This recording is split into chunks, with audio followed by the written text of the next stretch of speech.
Μαζί με τη δική μας δράση εδώ θα μπορούσε να γίνει, να την κάνουμε σε ένα συνδυασμό και να κάνουμε ένα διαφορετικό storytelling. Γιατί είδαμε ότι οι άνθρωποι είχαν πραγματικά πολλά να πούνε. Εγώ το ήξερα από πριν από τις δικές μας διηγήσεις σε ομαδικό επίπεδο, αλλά στα πλαίσια του Ξενώνα, και έλεγα πάντα ότι ήταν κρίμα ότι αυτές οι ιστορίες δεν ακούγονται λίγο παραέξω. Οπότε ξεκινήσαμε το πρώτο storytelling μαζί, στο οποίο οι άνθρωποι επέλεξαν την πρώτη φορά μια ιστορία που αυτοί ήθελαν να διηγηθούν. Την έβρισκαν ενδιαφέρουσα και ήθελαν να τη μοιραστούν με τους άλλους. Σκέφτηκαν αρκετά, το δουλέψαμε και μαζί και ξεκίνησε το πρώτο storytelling με ένα μικρό κάλεσμα από ανθρώπους που εμείς θεωρήσαμε ότι θα τους άρεσε να ακούσουν αυτή τη διήγηση. Πήγε πραγματικά πολύ καλά, ανέλπισα καλά, υπήρχε έτσι μεγάλο συγκινησιακό κλίμα και ήταν μια πολύ ωραία δράση, η οποία, να σημειώσουμε τώρα εδώ, ότι έγινε στα πλαίσια μιας ημέρας μνήμης, καθώς ο κύριος Μάνος είχε χάσει τη μαμά του, η οποία είναι μια ηλικιωμένη κυρία, ταλαιπωρήθηκε κιόλας αρκετά ο Μανών, νομίζω. Και... Όχι. Απλά τις τελευταίες μέρες. Ναι.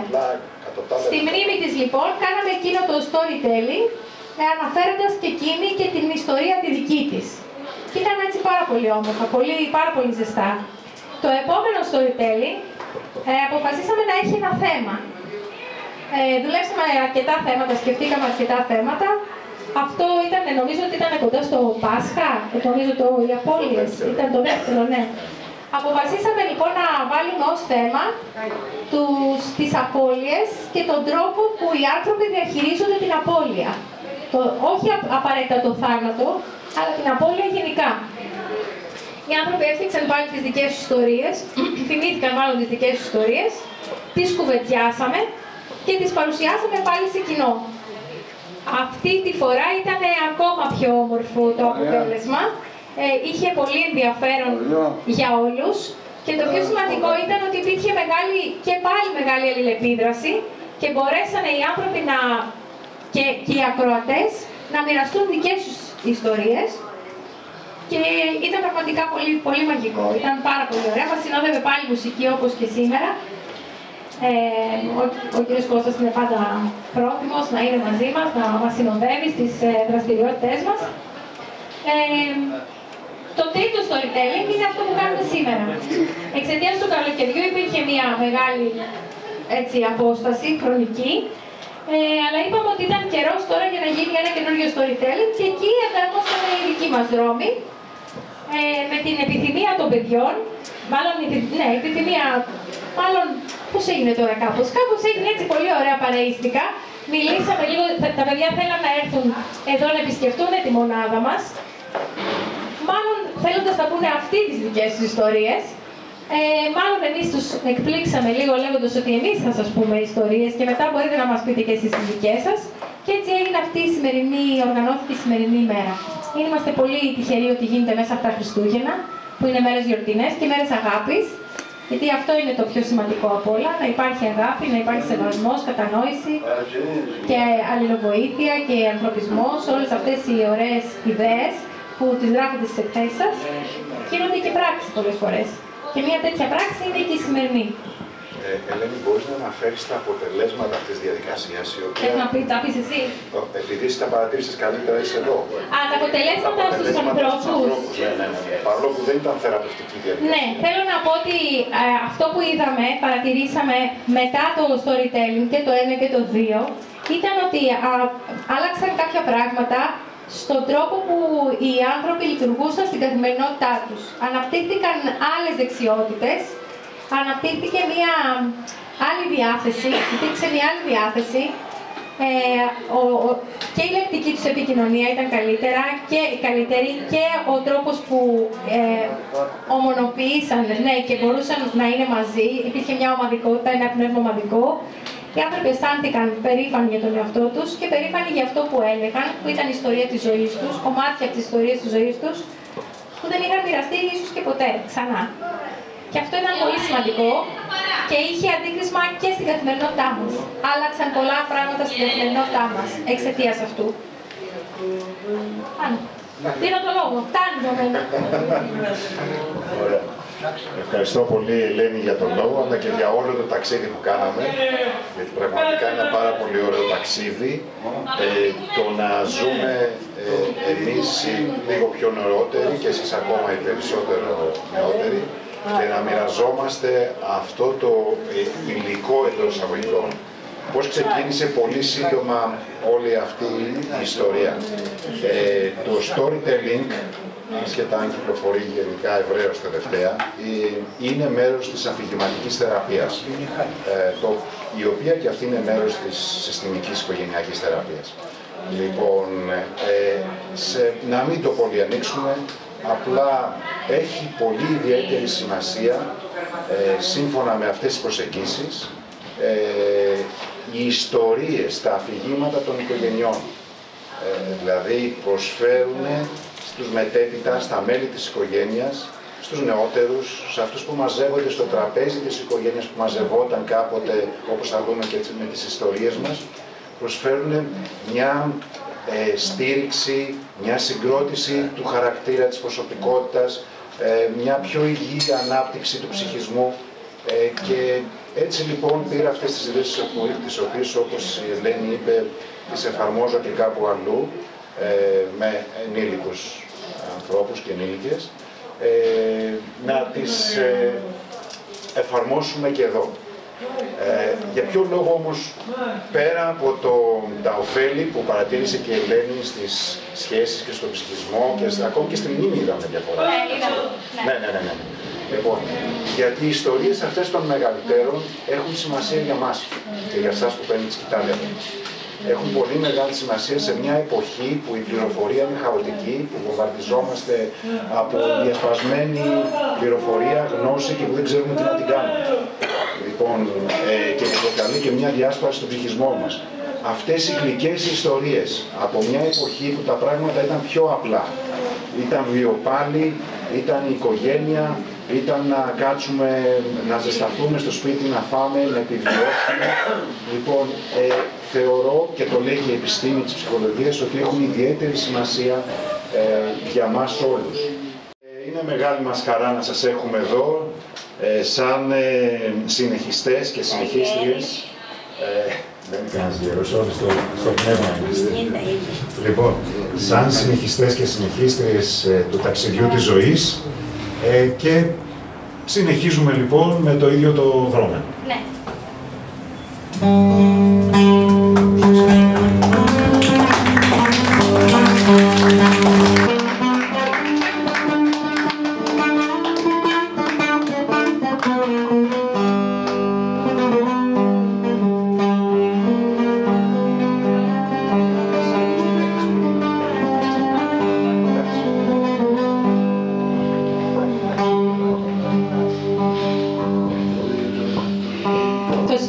Θέμα αφορά τις σχέσεις των ανθρώπων με τους προγόνους τους, με τους παππούδες τους και τις γιαγιάδες τους.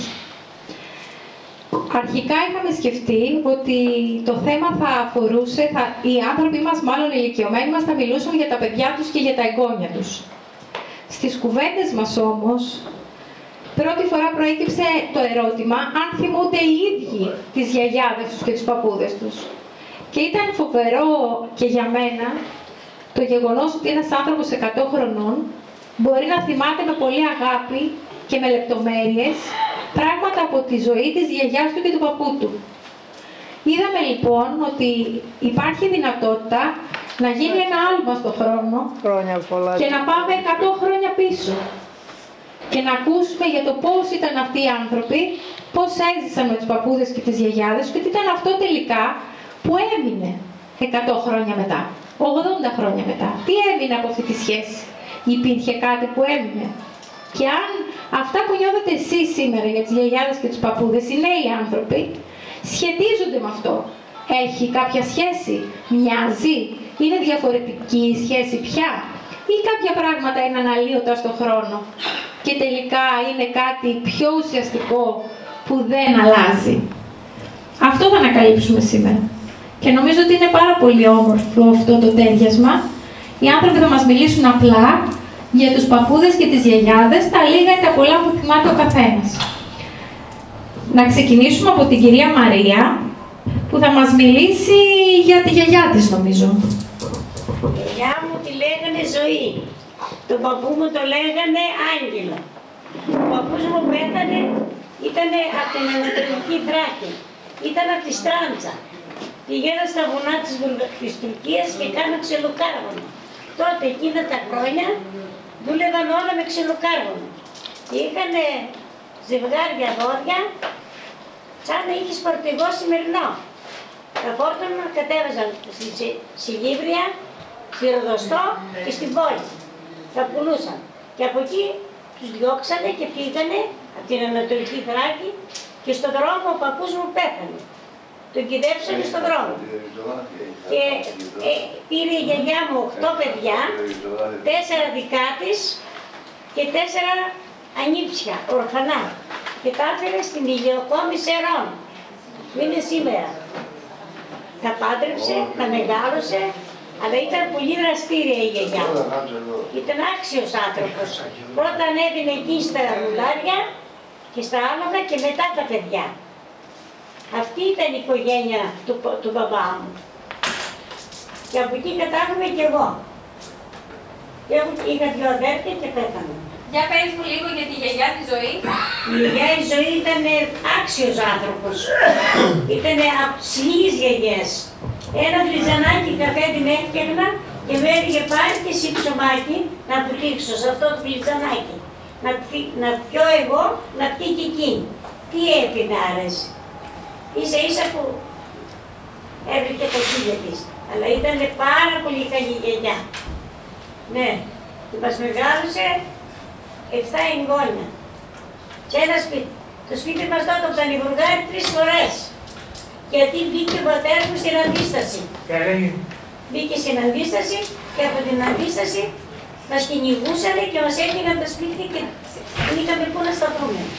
Αλλά δόξα τω Θεώ, τα καταφέραμε, σηκωθήκαμε όρθιοι, μας γονάτισαν, εμείς όμως σηκωθήκαμε όρθιοι και πάλεψαμε για την πατρίδα μας. Δεν έγιναμε δεσίλογοι. Δεν πρόδωσαμε κανέναν. Αυτή είμαστε. Η οικογένεια του γιαγιάς μου και του παππού αυτή είναι. Η καταγωγή μας είναι αυτή. Είμαι ειλικρινής. Δεν υπάρχει ψέμα πουθενά. Όπου και να ρωτήσετε. Σας ευχαριστώ που μ' άκουσατε.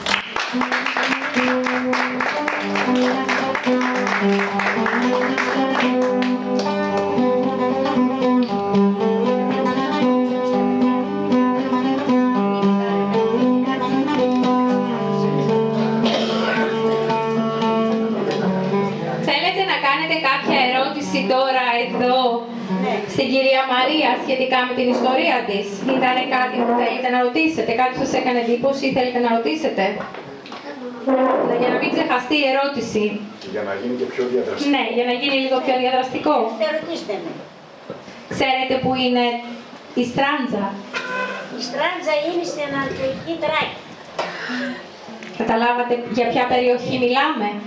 Ήταν 7.000 Έλληνοι, 5 Τούρκοι, ένας Εβραίος και όταν ξεκίνησαν να φύγουνε, οι Έλληνοι φοβήθηκαν τους Τούρκους και αραδιάστηκαν όλος ο ελληνισμός στη σειρά και πάνε στον δρόμο έκαναν κόσμο. Είναι οι άνθρωποι που εκτοπίστηκαν από τη Θράκη, από την περιοχή της Θράκης, της Δυτικής Θράκης που έχει πάει την τουρκική πλευρά. Έφυγαν λοιπόν από εκεί και ήρθαν από την άλλη πλευρά, από την Ανατολική. Μία φορά το 12. Κατέβηκαν, έκατσαν μέχρι το 16 στα σύνορα να γυρίσουν πίσω. Στα σύνορα τους κράτησαν και είχε ένα τσιπλίκι και εκεί έκατσαν 7 χρόνια και όργωναν το τσιπλίκι και το τσιπλικάς έφυγε και έτσι έζησαν εκεί άλλα 7 χρόνια. Και ήρθαν το 22 εδώ. Είναι άνθρωποι εκτοπισμένοι, είναι πρόσφυγες. Είναι πρόσφυγες ανταλλάξιμοι. Αυτό που λέει είναι ανταλλάξιμοι. Σκεφτείτε τώρα, είναι άνθρωποι λέει ανταλλάξιμοι. Τρομερό, για σκεφτείτε, ανταλλάξιμοι. Τα παιδιά κάνουν ιστορία. Αυτό σκέφτομαι. Και αυτά τα ξέρουν. Και για την Ανατολική Θράκη ξέρουν. Αλλά σκεφτείτε το πόσο τραγικό είναι σαν έννοια, ότι είσαι ανταλλάξιμος. Εμείς δεν έχουμε άδειες για τα σπίτια μας. Δεν έχουν άδειες για τα σπίτια, γιατί τα σπίτια ήταν ανταλλάξιμα. Αφήσανε εκεί και πήραν αυτά. Καταλάβατε. Ωραία, πολύ ωραία. Όταν πήγαμε και κάναμε φέτος αυτά τα χρόνια τα τελευταία, λέει άδεια. Δεν υπάρχει. Στην Τουρκία λέει. Και το δέχτηκαν γιατί είναι ανταλλάξιμο. Κυρία Μαρία, επειδή σας βλέπω πολύ δυνατή σαν άνθρωπο, πώς νιώσατε, πώς βιώσατε και επεξεργαστήκατε το γεγονός ότι ξεριζωθήκατε, ότι χάσατε τα σπίτια σας, τις εκκλησίες σας? 7 χρονών ήμουνα όταν καίγονταν τα σπίτια μας. Ακριβώς. 7 χρονών. Και αυτά δεν με έχουν φύγει από το μυαλό μου όλα τα χρόνια. Ό,τι πέρασα, όλα τα θυμάμαι. Όλα. Γιατί με έκατσαν εδώ. Σας κάτσαν εδώ. Εδώ. Δεν πρόκειται να φύγω, λέω να πεθάνω για να τα ξεχάσω. Αλλιώς δεν θα τα ξεχάσω. Μόνο ο θάνατος. Και έχω γιο και είναι εδώ και είναι γέρι 40 χρόνια πατρεμένος εδώ. Γι' αυτό εδώ με έφερε εκείνος εδώ και μου λέει, μάνα με έκαψες με τον θάνατος. Δεν πειράζει παιδί, εσύ είναι και εγώ είμαι 90. Εσύ είναι και 110. Καταλαβαίνετε ότι σε άλλες εποχές, αλλά και... Ήταν η ζωή μας, κορίτσι μου, και εύχομαι σε κανέναν να μην τύχει αυτό από ό,τι και σε εμάς. Γιατί εγώ δεν ένιωσα εφηβική ηλικία. 13 χρονών έβαλα παιδιλάκι στο πόδι μου και τώρα το έχασα. Αυτή είναι η ζωή μας. Σας ευχαριστούμε πάρα πολύ και σας ευχαριστούμε κιόλας και για τη δύναμη και τα νιάτα που έχετε. Τη δύναμη την έχω. Αλλά γέρασα και δεν έχω. Εντάξει. Τα γεράματα με έκανα. Ωραία. Χάρηκα για όλα τα παιδιά που το είδα. Χάρηκα, σας εύχομαι το μέλλον σας να είναι χρυσό. Χρυσό να είναι. Η ζωή σας να είναι, σας ακολουθάει ο καλός δρόμος. Είμαι σίγουρος θα τους φέρετε γούρι. Είμαι σίγουρος. Αλλά εγώ ψέματα, εμάς ο πατέρας μας δεν μας έμαθε ψέματα να λέμε την αλήθεια. Την αλήθεια και την αγάπη. Αυτό φαίνεται, κυρία Μαρία. Και ήθελε κανένα παιδί στον κόσμο να μην πεινάει. Ούτε το μαύρο, ούτε το άσπρο, ούτε το μπλε. Όλα τα παιδιά να έχουν ψωμί να τρώνε. Αυτός ήταν ο καημός. Επιτρέψτε μου, κυρία Μαρία, να σας πω κάτι, γιατί εδώ μιλήσαμε για ένα βαθύ τραύμα. Εμείς στην ψυχολογία το αποκαλούμε διαγενολογικό τραύμα. Αυτά ακόμη και αν ζούμε σε άνετες εποχές που υπάρχει μεγάλη προσφορά υλικών και τα λοιπά μέσων, το διαγενολογικό τραύμα υπάρχει μέσα μας πάντα. Ναι, και υπάρχει και 2-3 γενιές μετά. Για όσες και όσους θα ασχοληθούν με τις ανθρωπιστικές επιστήμες το λέω αυτό.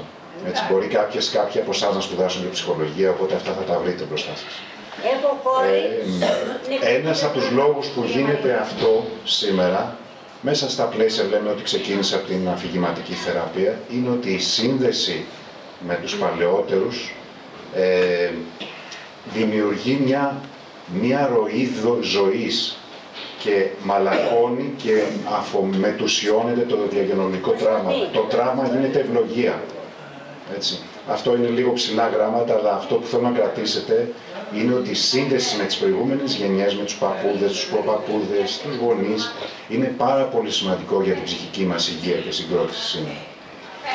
Ευχαριστούμε πάρα πολύ, κυρία Μαρία. Κόρη, και ξέρετε τι μου είπε. Από 7 χρονών, μαμά, γιατί δεν τα έγραφες να τα κάνω βιβλίο? Είχε ο πατέρας μου, είχε παουλάκι, είχε αρχείο, αλλά μας το έκλεψαν και μας το έκαψαν. Μας έσβησε, αλλά εμείς όχι.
Από τη Θράκη θα σας πάω στο Ηράκλειο. Θα σας πάω στο Ηράκλειο και στην κυρία Κατίνα. Να μας πει εδώ για τους δικούς της, τη δική της γιαγιά και το δικό της παππού. Λοιπόν, Πες μου. Εγώ είμαι Εκατερίνη Ζακουμάκη, μένω στο Ηράκλειο, κάτοικος Ηρακλείου. Σε ποια περιοχή? Και στην περιοχή που είναι το γεωνομικό, έτσι λέτε. Είναι εκεί που είναι ο Λάκος. Ξέρετε που είναι ο καφενείο Λάκος? Ακριβώς εκεί που είναι το καφενείο Λάκος είναι το σπίτι της κυρίας Κατίνας. Ναι, ναι, εκεί. Εκεί στην πλατεία κάθομαι. Είναι το σπίτι το πατρικό της γιαγιάς. Για πες λοιπόν για αυτή τη γιαγιά. Ναι, η γιαγιά λοιπόν ήταν πολύ καλή, Ελένη τη λέγανε. Και ήταν με τη μαμά μου μαζί. Το παππούς. Και ο παππούς ήταν στο παλιό σπίτι και ήσαζε στη Βάνια. Πώς τον λέγανε, πώς λέγανε? Μανώλη, Μανώλη Καφετζάτσι. Και πώς το λέγανε αυτό το επάγγελμα? Σκιτζή. Σκιτζής Ο Σκιτζής. Πάμε στο Σκιτζή. Ήκανε στη Βάνια και τα παπούτσα. Αυτός ειδικός ήταν στα στιβάνια, ο παππούς. Και το βράδυ πήγαινε στο σπίτι που ήταν η γιαγιά με τη μαμά μου και ήθελα φάνε και να πάνε να κοιμηθείς γιατί όλη μέρα ήταν άϊπνος. Όλη μέρα. Τι ωραίο φαγητό έκανε η γιαγιά που το θυμάσαι? Τι ωραίο φαγητό έκανε που το θυμάσαι? Η γιαγιά μου έκανε το μαγκύρι. Α, για πες μας τι είναι, το ξέρετε το μαγκύρι? Είναι με τη ζύμη. Για πες μας τι είναι το μαγκύρι? Άκου, εζήμωνε ζύμη. Και μετά ίναζε το φύλλο, και είχαμε φύλλο και το κόβε μετά τετραγωνάκια και ήβραζε το μισό και το άλλο μισό το τηγάνιζε. Και ρίχνε μέσα στο ζεστό το τηγανιτό και το έκανε διανομή. Και το έκανε, ήταν ένας χυλός αυτό, Ναι. Ήταν δυναμωτικό αυτό. Πολύ. Πάρα πολύ. Εσείς πόσα αδέρφια είσαστε? Εμείς είμαστε 13. 13 παιδιά είχε η μάνα μου. Αλλά όλα δεν ήταν έτσι. Εντάξει. Καλή λοιπόν η γυναίκα η γιαγιά. Ναι, καλός άνθρωπος. Εγώ δεν ήφευγα από κοντά του. Και αυτή πάλι το ίδιο. Και ο Μανολάκης, ο παππούς ήταν ο Μανολάκης. Και έλεγε, η Κατίνα λέει, όχι, δεν είναι η Κατίνα δικιά σου, εμένα. Α, τόσο πολύ. Ωραία, ευχαριστούμε πάρα πολύ κυρία Κατίνα. Και εγώ ευχαριστώ.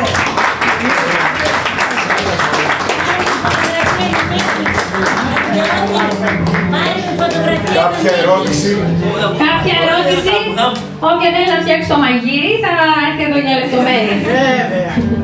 Το μαγείρι ήταν το καλύτερο φαΐ. Το καλύτερο, Ναι. Τι να πω?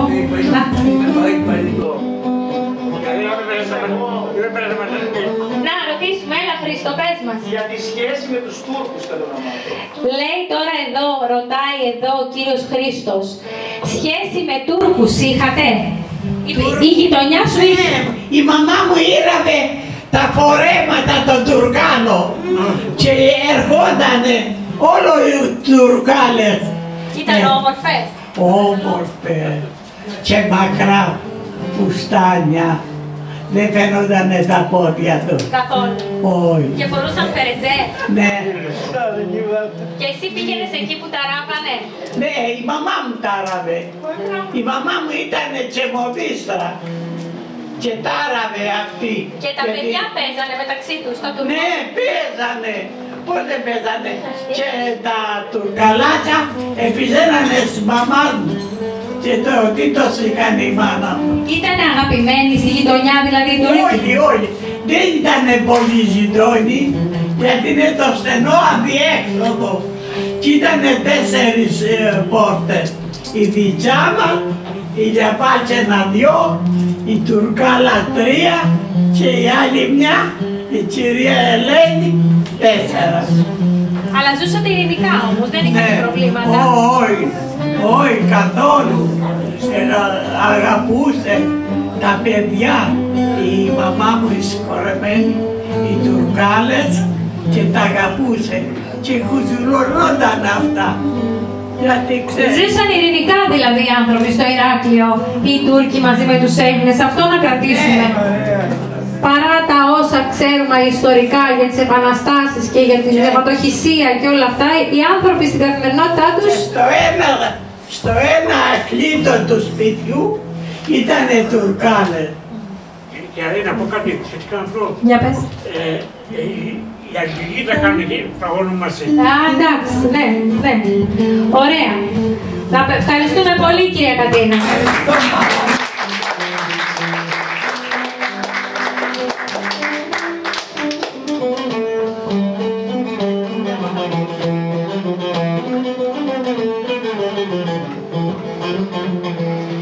Θα μας μιλήσει τώρα ο κύριος Γιώργος ο Μελαπιανάκης, που είναι πολύ νεότερος, αλλά εξακολουθεί η σχέση. Θα δούμε ότι παρά τη μεγάλη διαφορά έχει την ηλικιακή. Για να δούμε λοιπόν πώς ήταν η δική του σχέση με τη γιαγιά και τον παππού.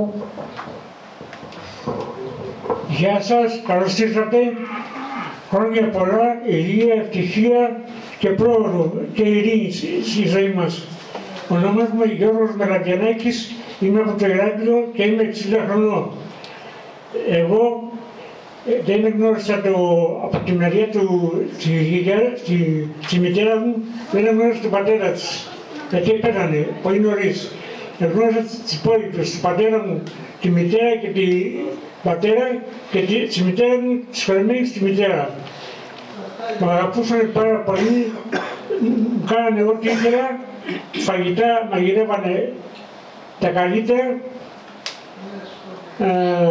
Εν τω μεταξύ, εγώ γεννήθηκα με ένα πρόβλημα, καρδιοστένωση λέγεται, και είναι πρόωρη σύγκριση του εγκεφάλου, το κοκάλου του εγκεφάλου. Και με πήγε η γιαγιά μου, η συγχωρεμένη, 5 μηνών ήμουνα, και με χειρίσαν στο Πέδον, ο κύριος Κομινός και ο κύριος Ροξιάρης. Τα προγεννήθηκα, προβληματιζόταν η ζωή μου και η ίδια η γιαγιά μου πώς θα πάει από εκεί πέρα η ζωή μου. Και ισχούσανε πώς θα πάω στα γράμματα και πώς θα πάω τελικά να βρω μια δουλειά να τα βγάλω πέρα. Δόξα τω Θεώ, όλα πήγανε καλά και με παρακολουθούσε ο κύριος Δοξιάρης και ο κύριος Κομινός μέχρι 6-7 χρονών. Με πήγαινε κάθε 2-3 μήνες και με βλέπανε. Και τελείωσα το Λύκειο, τελείωσα το σχολείο Λογιστών, όλα καλά. Δώσανε διαγωνισμό το 81 στη ΔΕΗ, εξετάσεις, και με πήρανε και γράψανε όλα τα χαρτιά, γράψανε εκεί του γιατρού τα χαρτιά πρόληψη. Λοιπόν, ήταν συγχωρεμένη η γιαγιά μου και στο σπίτι και περιμέναμε να με πάρουν τίποτα. Περιμέναμε τίποτα. Εν τω μεταξύ αυτοί πείσανε ακράδαντα ότι θα με πάρουν. Λοιπόν, περνάνε μέρες, τίποτα. Και παίρνει η συγχωρεμένη μητέρα μου και γράφει στον Υπουργό Υγείας, τον κύριο Γεννηματά, και στον Υπουργό Εργασίας, τον κύριο Γιαννόπουλο, λέει αυτό και αυτό γίνει. Και πότε θα τον πάρετε? Λέει να δώσετε να τον πάρουμε σε ένα άλλο διαγωνισμό. Εν τω μεταξύ ξαναγίνει και διαγωνισμός το 88, αν θυμάμαι καλά, και είχε ψηφίσει ο κύριος Γεννηματάς ένα νόμο περί αναπήρων. Το 1945, νομίζω, το 88.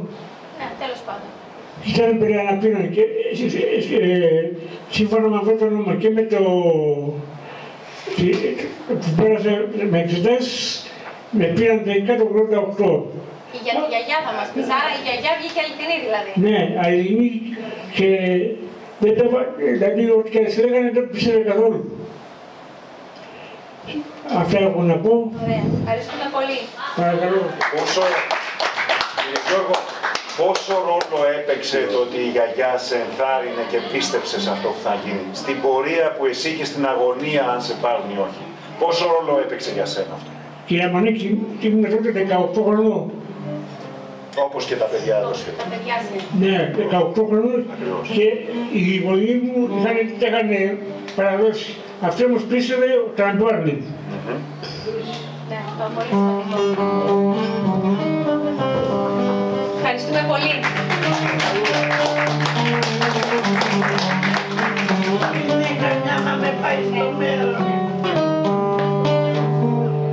Να μας πει τώρα ο κύριος Γιάννης, ο Παπαδάκης. Για πες μου, κύριε Γιάννη. Εγώ δεν γνώρισα τον πατέρα μου, τη μάνα και το Φωτογραφία η Ελένη μας. γνώρισα μόνο τη μητέρα τη μάνα. Τη λέγανε Ειρήνη 11. και μ' αγαπούσε πάρα πολύ γιατί είναι το μικρό τζεγόνι. Και όταν πήγαινα στο σπίτι η χαρά μου ήταν να μου φτιάξει κάτι να φάω. Πάντα να μου δώσει λεφτά να πάρω καραμέλες και ήταν η χαρά μου να πω στη γιαγιά του το σπίτι μας. Και άμα δεν είχε λεφτά? Άμα δεν είχε λεφτά ήθελα να μου δώσει ένα αυγό. Το πιάνε, το βάλε στις τσέπες για να μην το δει η θεία μου. Να η Μαρία. Και τι έκανες με το αυγό? Με τα αυγό αυτό το πήγαινα του μπακάλι και μας έδινε καραμέλες, τραγάλια. Πήγαινε το αυγό στο μπακάλι και ο μπακάλις του δίνε καραμέλες. Αυτό. Ανταλλαγή λοιπόν, Δεν είχαμε λεφτά, δεν τα έκανα. Και την πρωτοχρονιά? Την πρωτοχρονιά μου φτιάχνει η μητέρα μου τη βοδιά, την πετσέτα και βάζε μέσα τα πάντα. Αμύγδαλα, στραγάλια, φουντούκια, καΐδια. Να λέει πάρε την πετσέτα την πας στη γιαγιά σου, θα της κάνεις και το ποδαρικό. Το ποδαρικό ήταν τώρα να πάρω μια πέτρα απ' έξω από τον δρόμο, να τη βάλω από πίσω από την πόρτα μόλις ήρθανα, να κάτσω απάνω λέει να κλωσίσει η κότα. Ήτανε, επειδή ήμουν αγόρι ας πούμε, κλωσάγανε οι κότες τους. Και μου χαρτζηλίκωνε κιόλας και έφευγα μετά. Το πιο ωραίο φαΐ? Το πιο ωραίο φαΐ που μου έφτιαχνε ήταν το κουνέλι σφουγγάτο. Κουνέλι σφουγγάτο, εγώ δεν ξέρω. Από τη Μίνα όμως. Από τη Μίνα, τι σημαίνει από τη Μίνα? Μικρό. Μωρό. Τότε δεν είχαν, ναι, μωράκια βγαίνανε. Α, ήταν πολύ μωρό.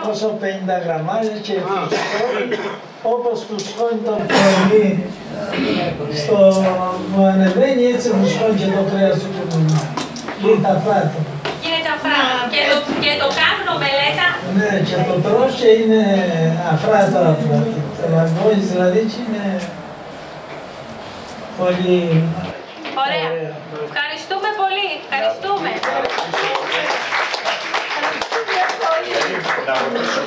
Να ρωτήσω. Ναι, Μαρία. Έχετε σήμερα έτσι την εμπειρία από τέτοια έθιμα όπως δηλαδή όταν θα πάω πίσω από την πόρτα να λέω εδώ οι κυρίες και ο κύριος. Πόσους κύριους έτσι γίνεται και στα σεμινάρια μου, δεν είναι τίποτα αυτό. 9 γυναίκες, ένας άντρας. Και δεν είναι μόνο αυτό. Όλοι μιλάνε για τις γιαγιάδες τους, για τους παππούδες, λίγα πράγματα. Ναι. Η σχέση είναι με τη γιαγιά, με τη γυναίκα. Είναι με το μητρικό στοιχείο. Ναι. Οπότε θα το δούμε αυτό. Έτσι κι αλλιώς σε πολλούς πολιτισμούς η γιαγιά αναφέρεται σαν μεγάλη μητέρα. Γι' αυτό είναι και στα αγγλικά grandmother. Έτσι. Οπότε... Ένα λεπτό. Θέλω να ρωτήσω τα παιδιά, γιατί είναι μια φράση. Νίκο. Και έβγαλα και εγώ Νίκο. Έχω 3 9 ογκόνια και 3 δισέγγωνα. Ωραία. Η γιαγιά τι ήτανε? Η γιαγιά σου έμενε κοντά σας? Ναι, κοντά μας έμενε. Ήτανε αγρότησα? Ναι. Πήγαινε καημένη τα χωράφια. Και γύριζε να μαγειρεύω και να... Το πιο ωραίο φαγητό που σου έκανε ποιο ήταν? Ντορμάζουν με το λάχανο. Μου αρέσαν εμένα. Και γλυκό? Και γλυκό. Είχανε πίτα, καρυδόπιτα. Απ' όλα είχανε κουραμπιέδες, μελομακάρδα. Α, έκανε απ' όλα, Απ' όλα έκανε. Όταν τη θυμάσαι, τι σου έρχεται στο μυαλό? Τι μου έρχεται, εγώ όμως δεν μπορώ να τα κάνω αυτά.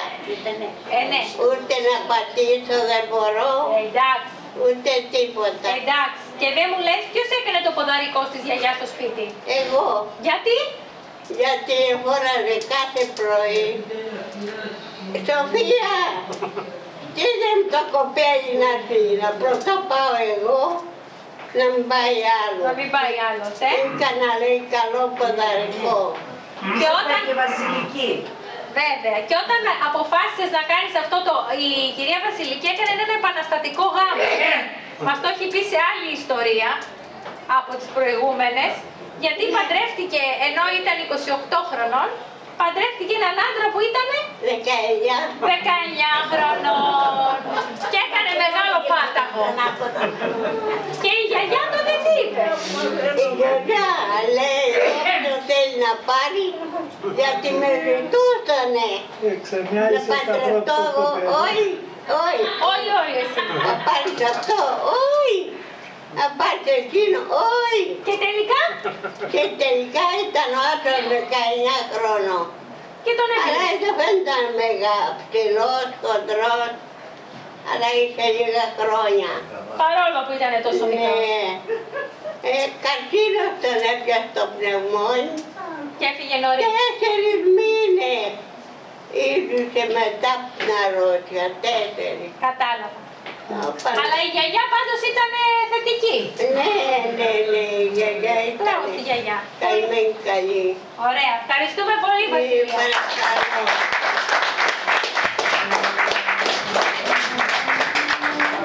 Τον έρωτα.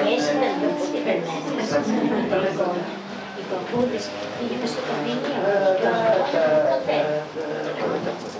Ναι, θα προχωρήσετε.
Είμαι 84 χρονών. Παππούς και γιαγιά δεν έγνωσα ποτέ μου. Αλλά η πεθερά μου ήταν πολύ καλή γυναίκα. Με αγαπούσε πολύ. Από μικρό όμως. Ναι, από μικρό. Από 12 χρονών. Και λέει στις πόρτες να πάρεις το Γιώργο που είναι καλό παιδί και να περάσετε καλά και να ζήσετε ευτυχισμένοι. Πραγματικός, όταν πήγα στρατιώτης, μου είπατε η γυναίκα μου ότι η μαμά επέθανε. Όταν υποδείχθηκα εγώ, επαθήκα με τη γυναίκα μου, είμαστε πολύ αγαπημένοι, πολύ ευτυχισμένοι. Η πεθερά μου έκανε καλό Στιφάδο έκανε καλές ρουμπόκες, έκανε καλές μυστρόπιτες, δεν θα τις χαλάσω ποτέ μου ώστε να ζω. Να πούμε εδώ από προηγούμενη ιστορία ότι ο Γιώργος μεγάλωσε πολύ δύσκολα. Από πολύ μικρή ηλικία μπήκε φαμέλιος. Αυτή ήταν και η ιστορία του προηγούμενου storytelling, που φαμέλιος, ξέρετε τι σημαίνει? Είναι μαθητευόμενος, που πηγαίνανε σε τεχνίτες, ξυλουργούς, μαραγκούς, αλλά ακόμα και μεγαλοκτήμονες και πηγαίνανε υποτίθεται για μαθητεία, αλλά στην πραγματικότητα υπήρχε ένας τρομερός καταναγκασμός, τρομερή εκμετάλλευση, χωρίς χρήματα, μερικές φορές ούτε με στέρηση φαγητού, με τιμωρίες. Ήταν πολύ δύσκολη η ζωή για τους φαμέλιους που ήταν σαν υπηρέτες στην τελική κατάσταση. Και πέρασε πολύ ζώρικα, πολύ δύσκολα, χωρίς την οικογένειά του, μακριά, απομακρυσμένος, οπότε η γυναίκα αυτή, η οποία την γνώρισε, ήταν στο ίδιο χωριό 12 χρονών, τον αγάπησε από αυτό που έβλεπε, την καλοσύνη που έβλεπε του Γιώργου και το πόσο καλός ήταν και πόσο άξιος, και τον ζήτησε για την κόρη της, που ήταν και εκείνη μικρούλα φαντάζομαι, οπότε ήταν αυτό κάτι που τον κρατούσε. Όταν λοιπόν είπαμε για γιαγιάδες και παππούδες, ο κύριος Γιώργος επέλεξε να μας πει αυτή την ιστορία. Νομίζω ότι είναι έτσι πολύ ειδικό, πολύ ιδιαίτερο αυτό. Ναι. Και ποιο είναι το μήνυμα σε αυτή την ιστορία, πιστεύετε? Μια ιδέα?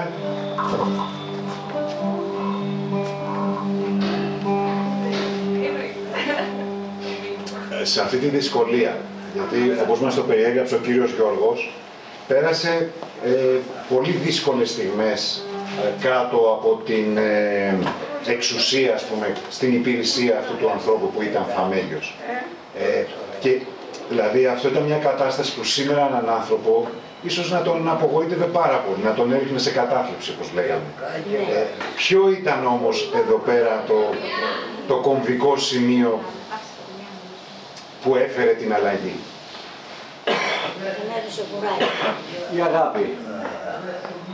Γιατί πάντα βρίσκεται κάποιος που να δει το καλό πάνω σου. Ναι, αρκεί να το κρατήσει ζωντανό. Myślisz sobie, η οικογένεια καμιά φορά δεν είναι αυτός που στέλνει στη ζωή, αλλά αυτός που σε στηρίζει και σε αγαπάει.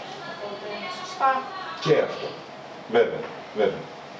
Αλλά έμεινε αισιόδοξος σε αυτή την κατάσταση. Λοιπόν, εμείς στην ψυχοθεραπεία λέμε παραδόθηκε κιόλας. Okay. Και εκεί ήρθε η αλλαγή απ' έξω. Δηλαδή ήρθε η καλή πλευρά της μοίρας. Γέμισε την καρδιά του ανθρώπου. Αλλά η καρδιά είχε μέσα το σπόρο του φωτός. Αυτό θέλω να πω. Ότι και στις πιο δύσκολες στιγμές δεν πρέπει να απογοητευόμαστε. Αυτό μας δείχνουν εδώ αυτοί οι άνθρωποι. Στις σημερινές εποχές που τα πράγματα είναι εύκολα και παραδεινόμαστε και εύκολα, εννοώ με την έννοια την αρνητική. Ότι υποχωρούμε εύκολα στον προορισμό μας, στη ζωή μας. Ο άνθρωπος αυτός δεν εγκατέλειψε, δεν εγκαταλείφθηκε μάλλον εσωτερικά. Οπότε ξαφνικά εξωτερικά βίωσε μια μεγάλη αλλαγή στη μοίρα του εντός αγγλού. Άρα η μοίρα αλλάζει μέσα από την εσωτερική μας στάση. Αυτό είναι το μάθημα. Γερμανάκι, να πω κάτι. Εμείς λέμε η ελπίδα πεθαίνει τελευταία. Ναι. Σήμερα πολλές φορές πεθαίνει πιο νωρίς. Ωραία. Θα ήθελα στο τέλος να σας ρωτήσω επίσης πώς... Από την αρχή η μοίρα μου λέει αλλάζει. Δεν άλλαξε η μοίρα σου. Εδώ που είσαι. Μα τι λες τώρα. Εσύ μας έλεγες ότι πέρασες μια πάρα πολύ δύσκολη ζωή στην κατοχή, με πείνα, με ταλαιπώρια, με ορφάνια, με ορφανοτροφία και μετά παντρεύτηκες σε έναν καλό άνθρωπο και έζησες μια μεγάλη ζωή. Αυτό. Μεγάλη ζωή και έχω τα σπίτια μου και κάθομαι και όλα αυτά και νοικιάζω και όλα. Ναι. Και δεν θα φύγω. Ωραία, να φύγεις. Ποιος σε κρατάει, εμείς όχι. Εμείς δεν σε κρατάμε. Εμείς δεν σε κρατάμε όμως. Εμείς δεν σε κρατάμε όμως. Μα δεν σε κρατάμε εμείς καλύτερα. Η Σούλη δεν μπορώ. Η Σούλη τι να την κάνουμε. Να τα βρεις με τη Σούλη. Να τα βρεις με τη Σούλη. Δεν έχω εγώ να πω κάτι. Λοιπόν, Αντώνη, τι θα μας πεις εσύ? Το όνομά σου και το επίθετό σου. Ονομάζομαι Σακίδης Αντώνιος και έχω να πω ότι οι παππούδες και οι γιαγιάδες δεν τις ζήσαμε. Εγώ δεν τις πρόλαβα. Πρόλαβα μόνο τη μητέρα μου. Αλλά και αυτή πήγε και έκατο με το γιο της που είχε χωρίσει και τον έφτιαχνε και έτσι δεν είχαμε παρεδώσει. Δεν είχατε παρεδώσει. Δεν είχαμε παρεδώσει. Σου έλειπε, Αντώνη, σου έλειπε. Όχι. Δεν την είχα ζήσει. Το λίγο που την έζησα με έβαζε και έκανα δουλειές. Οπότε δεν της είχες και μεγάλη δυναμία, Όχι, όχι. Με έβαζε να παποτίζω τα ζώα, να βοηθάω στα αγροτικά, στο λίγο στο... Ενώ ήσουν μικρό παιδί. Μικρό, ναι. Ήταν σκληρή γυναίκα η δουλειά. Πολύ, πολύ σκληρή. Σκληρή, Ναι. Εντάξει, συμβαίνει όμως και αυτό, Μάνο. Ναι, ναι. Βέβαια. Και σκληρή γονή, σκληρή. Ενώ οι γονείς σου δεν ήταν σκληροί όμως, Αντώνη. Όχι, όχι. Με τους γονείς μου είχα άλλη σχέση. Ναι. Εντάξει, ωραία. Ευχαριστούμε. Εγώ ευχαριστώ. Λευτέρη. Ο Λευτέρης λοιπόν. Ο αγαπημένος Λευτέρης. Καλημέρα σας. Χρόνια πολλά και ευτυχισμένα. Είμαι από το Ρέσμα, από το πέραμα Μυρμοτάμου. Έχω 16 γόνια, μεταξύ αυτών 5 δισέγωνα. Και ήρθα τώρα εδώ πέρα καθόμαστε. Γιαγιά και παππού δεν θυμάσαι. Όχι, γιαγιά και παππού κανένα, ούτε από τη μια μεριά ούτε από την άλλη, κανένα. Όμως εσύ είσαι παππούς ο ίδιος. Πώς? Σαν παππούς εσύ. Εγώ είμαι ευτυχισμένος, δόξα τω Θεώ, ειλικρινά. Ποιο εγγόνι ξεχωρίζεις, Λευτέρη? Ποιο? Ποιο εγγόνι ξεχωρίζεις? Όλα το ίδιο. Όλα το ίδιο? Ειλικρινά όλα. Ποιο έζησες πιο πολύ όμως? Τώρα το Οδυσσέγγωνα που είναι 17 χρονών, μου λέει να παντρευτώ παππού. Τι λες, ωραία, τι λέει, αυτό που λέει, αυτό που ακούς. Το συμβουλεύεις τα εγγόνια σου? Πώς? Τι τα συμβουλεύεις τα εγγόνια? Να αγαπάνε τον κόσμο, να μην πειράζουν, να μην κακομιλάνε. Μόνο σε καλές γραμμές τα βάζουμε. Και στις εγγονές τι συμβουλεύεις? Αυτά τώρα τι είναι, 2 εγγόνες έχω στη Γερμανία. Και αυτά είναι μεγάλα, 15 χρονών, 16. Δόξα τω Θεώ πάλι μια χαρά. Τρέχουν, ακούν το γονέο τους. Δεν κάνουν ταξίες και να πειράζουν τον κάθε άνθρωπο. Και τι μαντινάδα θα μας αφιερώσει? Ο Λευτέρης είναι μαντιναδωρό όμως, θα το ξέρετε. Λέει καταπληκτικές μαντινάδες. Χρόνια πολλά σας εύχομαι και να είναι ευτυχισμένα. Χρόνια πολλά σου εύχομαι και να είναι ευτυχισμένα. Και η ζωή σου άνοιξη να είναι πάντα για σένα. Και πρωτοχρονιά χρόνια πολλά λένε όλα τα χείλη και αυτή δεν καταδέχτηκε μια κάτσα να μου στείλει. Πρωτοχρονιά. Χρόνια πολλά σας εύχομαι για τον καινούριο χρόνο να είστε πλούσιος στις χαρές και πάμπτωχος στον πόνο.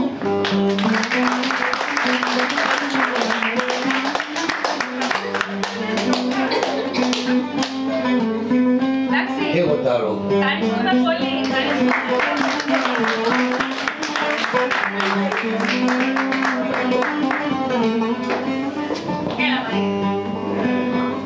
Γεια σας, εγώ είμαι από το Ηράκλειο.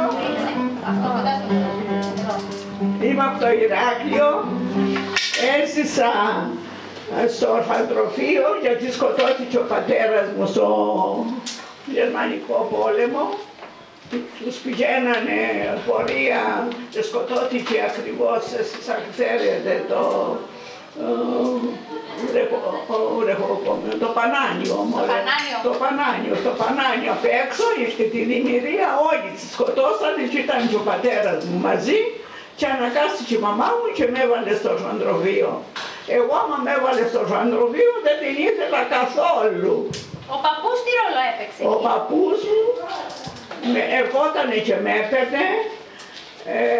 Μου είχε βγάλει, είχα ένα θείο που ήταν και αυτός ανάπηρος, τον είχαν αφήσει η Γερμανία ανάπηρο και μας βγάλανε περίπτερο. Και ήμουνα στο περίπτερο και ερχόταν από το περίπτερο και με έπαιρνε και πηγαίναμε στο... πώς το λέω τώρα. Στο Πανάνιο. Πού, στη Φοινικιά. Στη Φοινικιά πηγαίναμε και είχε ένα μικρό σπιτάκι και με έβαζε, γιατί πέφτανε οι Γερμανοί τότε. Πέφτανε με τα λεξίπτωτα. Ναι, και με έβαζε στο παράθυρο και έβλεπα. Και καμιά φορά πήγαινα να κατεβώ και δεν μ' άφηνε. Μην τυχόν και φύγω, μην τυχόν και μπει κανείς και δεν μ' άφηνε να φύγω. Τους έβλεπες τους αλεξιωτιστές που πέφτανε? Ναι, τους έβλεπα όλους. Θυμάσαι αυτή την εικόνα? Πώς δεν τη θυμάμαι, αφού τη λέω σε... είχα πει εσένα. Τι λέω παντού. Ο παππούς ήταν αυτός που στάθηκε δηλαδή? Ο παππούς. Η γιαγιά είχε πεθάνει. Ναι, η μαμά μου δεν μπορούσε και... Έπαιξε ένα καλό ρόλο ο παππούς. Πάρα πολύ καλό ρόλο ο παππούς. Και μ' αγαπούσε και πολύ. Ωραία. Ευχαριστούμε Μαρικάκη. Ευχαριστούμε.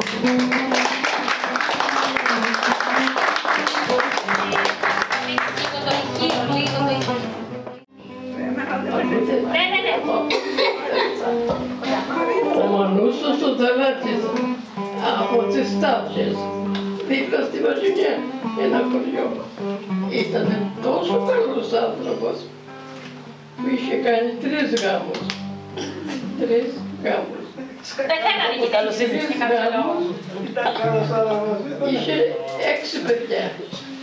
Όλα τα παιδιά, όλα μαζί. Από κάθε μάνα, από κάθε τι, όλα μαζί μένατε. Όλα μαζί σε ένα σπίτι. Ο παππούς ήτανε.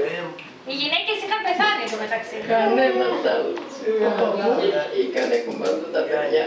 Όλα τα παιδιά και τα 6 που ήτανε από διαφορετικές μανάδες. Ναι. Εκείνος ήτανε πολύ καλός άνθρωπος. Πάρα πολύ καλός με όλο τον κόσμο.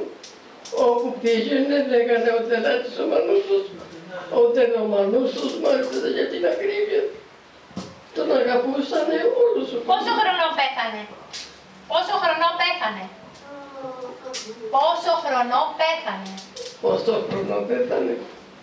Πέθανε 15 χρονό. 115.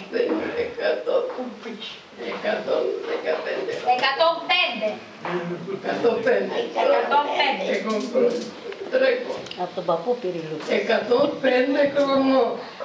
Με 6 παιδιά, 3 γάμους και ήταν ο Λεβέντης των γερόντων. Ήταν τυφλός. Τυφλός, πολλά χρόνια. Πάρα πολλά χρόνια τυφλός. Τον περιποιηθήκαμε εμείς τα εγγόνια και τα παιδιά του όλα. Τα εγγόνια, δηλαδή εμείς, τα δικά μου αδέρφια, τα δικά και όλα τα παιδιά, τον περιποιηθήκαμε φοβερά. Δεν μαγείρευε στο σπίτι του. Είχε ένα δωμάτιο και το έκανε εδώ, είχε το κρεβάτι του και είχε και ένα κομμάτι τσάκι. Εκεί μέσα είχαν το καφέ του, το τσάι του, απάνω.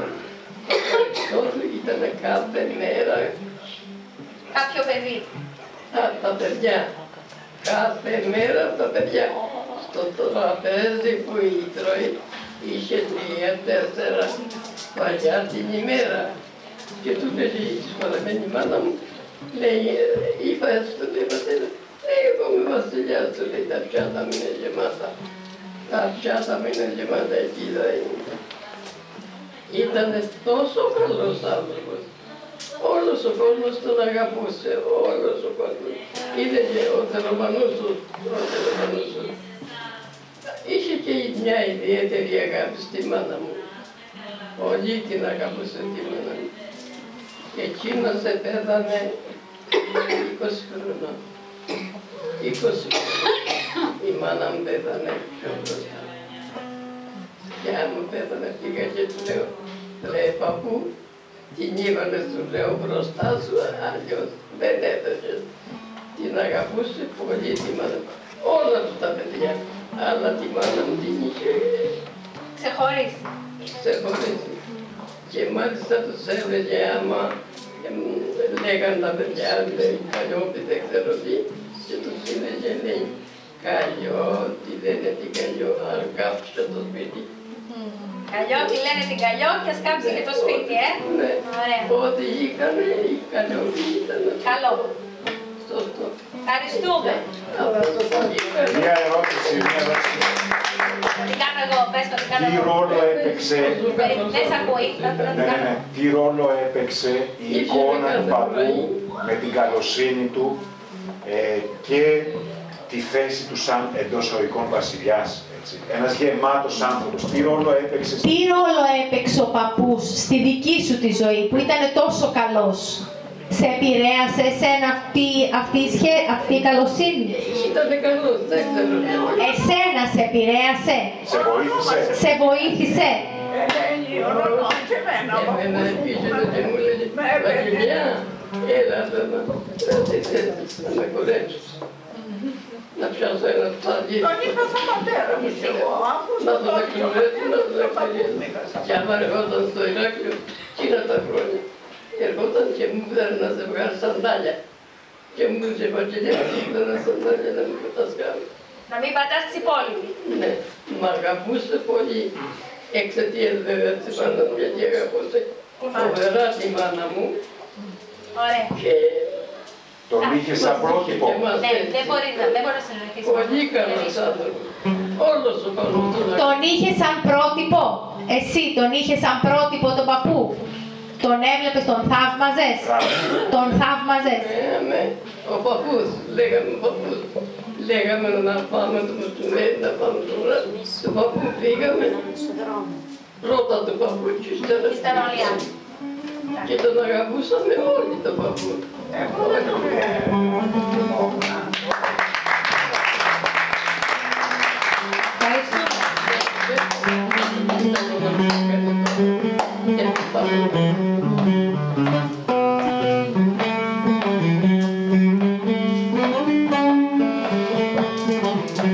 Πάπη, σειρά σου.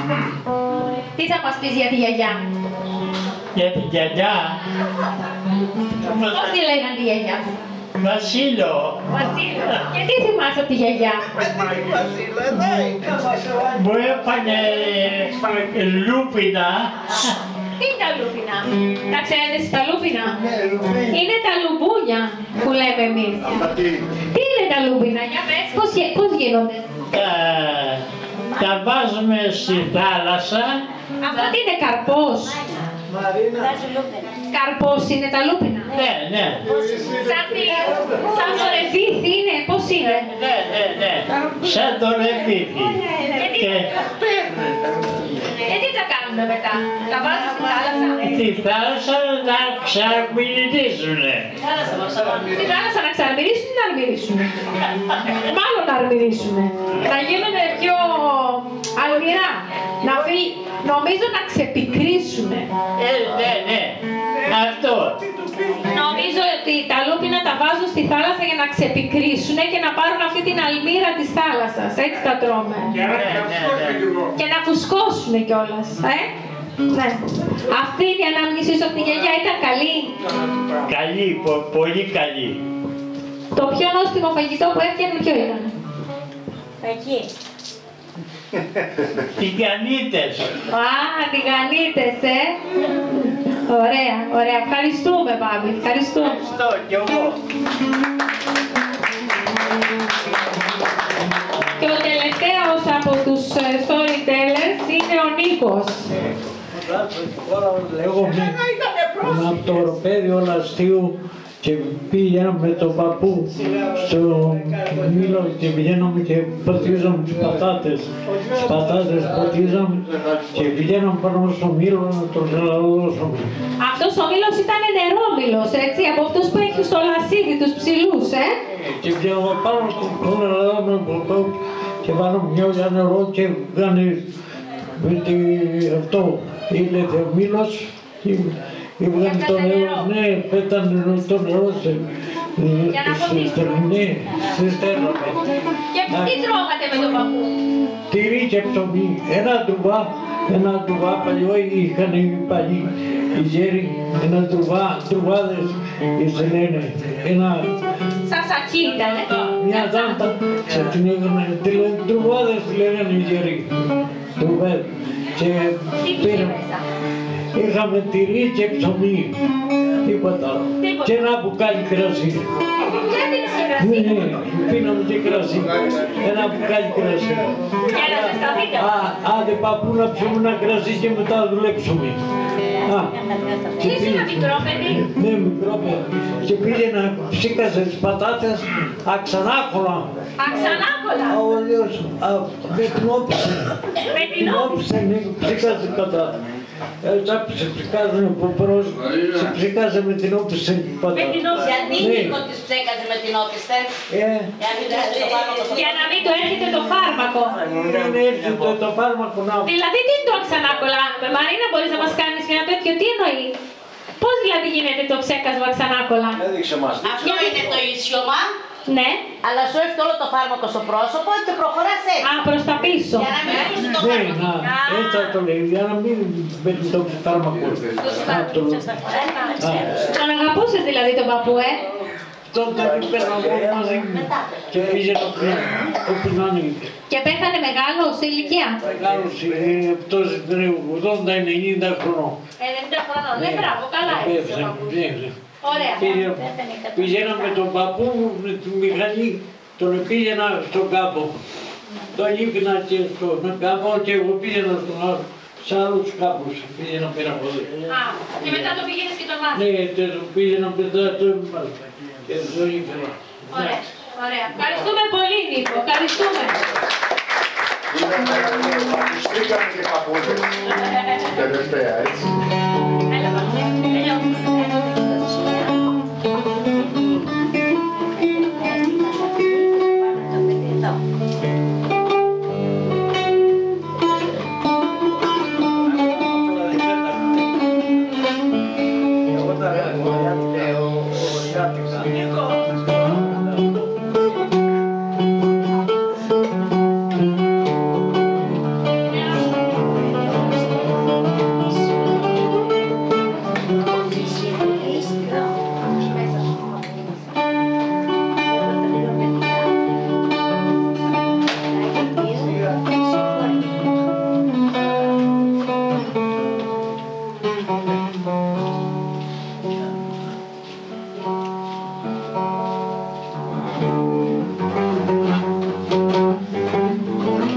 να αφαιθείτε στη μουσική.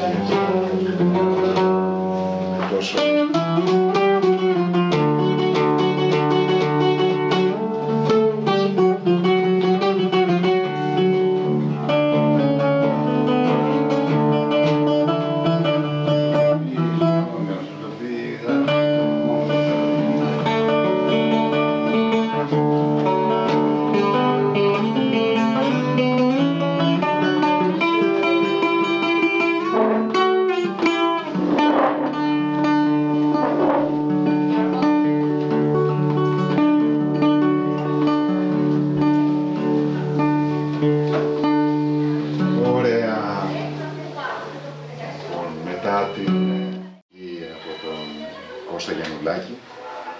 Άραγε πώς θα ήταν χωρίς τη μουσική η εκδήλωση, πώς θα ήταν η ζωή μας χωρίς τη μουσική. Σκεφτείτε ότι από την εποχή της Οδύσσειας και της Ηλιάδας που μαζευόντουσαν τότε, πρωτού αναπτυχθεί δηλαδή ο ελληνικός πολιτισμός και ταυτόχρονα και η βάση του δυτικού πολιτισμού που είναι ο ελληνικός πολιτισμός, ότι μαζευόντουσαν οι άνθρωποι έτσι σε μια κατάσταση, οι Έλληνες τώρα έτσι, στη σκοτεινή περίοδο όπως λεγόταν, πριν τον 6ο με π.Χ. αιώνα. Λοιπόν, μαζευόντουσαν οι άνθρωποι στις πόλεις, στα χωριά, ό,τι υπήρχε τότε και λέγανε, αφηγούντουσαν όπως εμείς καλή ώρα τώρα τις ιστορίες των μεγαλύτερων, των προγόνων μας, ας πούμε, γιατί προγονεί μας αυτοί με κάποιο τρόπο. Υπήρχε λοιπόν κάποιος ο οποίος αφηγούνταν την Ιλιάδα, την Οδύσσεια, πιθανώς με την συνοδεία μουσικής, το μέλος. Λοιπόν, οπότε η μουσική έπαιξε πάρα πολύ μεγάλο ρόλο στην ανάπτυξη του πολιτισμού μας. Γι' αυτό σας έκανα και την υποθετική ερώτηση πώς θα ήταν σήμερα η εκδήλωση χωρίς τη μουσική. Νομίζω ότι θα ήταν σε μεγάλο βαθμό, θα της έλειπε κάτι. Λοιπόν, και τώρα θα περάσω σε ερωτήσεις στην κάθε μία και στον καθένα από εσάς. Τώρα δεν θα μπορέσετε να καθίσετε αμέτωχες και αμέτωχοι. Λοιπόν, ξεκινάω από την κυρία που έχω μπροστά μου. Θα πάμε έτσι δεξιόστροφα και θα παίξουν όλοι, και οι μεγάλοι και οι νεότεροι. Έτσι.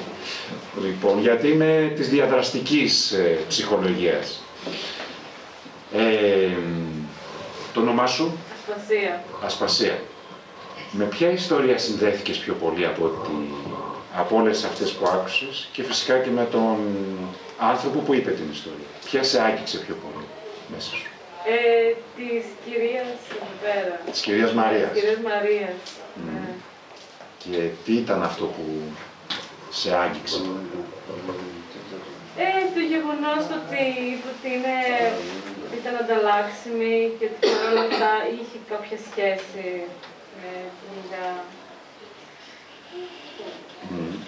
Τι συναισθήματα σου δημιούργησε αυτή η εικόνα του ότι ήταν ανταλλάξιμοι, ότι ξεριζωθήκανε, χάσανε το σπίτι τους? Με στεναχώρησε, δηλαδή με το γεγονός ότι υπήρχε πολύ πόνος τότε και έπρεπε να υπήρχε λίγο αυτή η αγάπη με συμπόνια από κάπου έξω. Πού ήταν η αγάπη και η συμπόνια, πού την εντόπισες εσύ? Δεν ξέρω, ίσως το γεγονός ότι είχε πει την ιστορία με τη γιαγιά της. Ναι. Άρα στην οικογένειά της. Στην οικογένειά της. Ήταν οι οικογένειες πιο δεμένες τότε για να μπορέσουν να ανταπεξέλθουν. Έτσι. Ναι.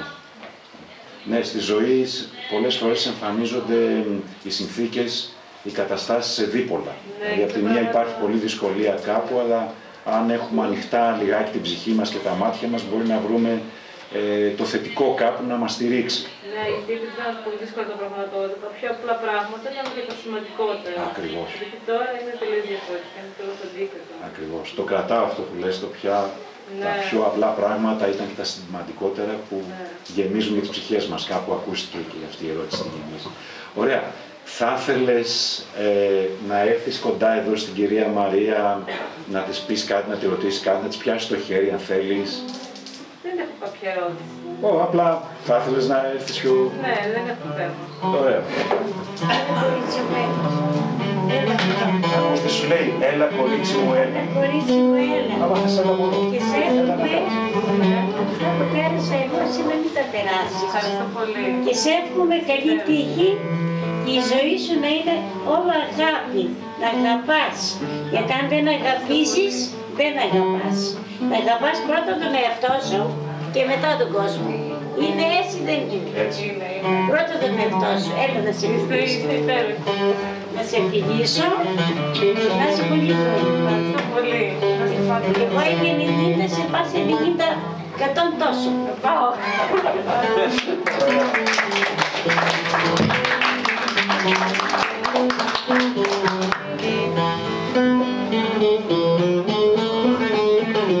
Να αγαπήσεις τον εαυτό σου, δεν αγαπάς κάποιον. Αυτό που ξέρω. Εμπειρική ψυχολόγος, η καλύτερη. Το όνομά σου? Μαρίζα. Μαρίζα. Ωραία, Μαρίζα. Με ποια ιστορία συνδέθηκες πιο πολύ, ποια σε άγγιξε περισσότερο από αυτές που άκουσες? Ίσως της κυρίας Μαρίκας, γιατί... Της κυρίας? Μαρίκας. Της κυρίας Μαρίκας, αν είναι. Ναι. Γιατί και η δικιά μου δουλειά μου έχει πει ιστορίες από την κατοχή φορές Δεν ακούω. Δεν ξέρω, εγώ ακούω, δεν ξέρω. Και η δικιά μου γιαγιά μου έχει πει αρκετές ιστορίες από την κατοχή και τις θυμάμαι και τα δεν έχουν μείνει και εμένα και είναι μια ωραία ανάμειξη και αυτή, οπότε αυτή είναι η ιστορία που με άγγιξε πολύ.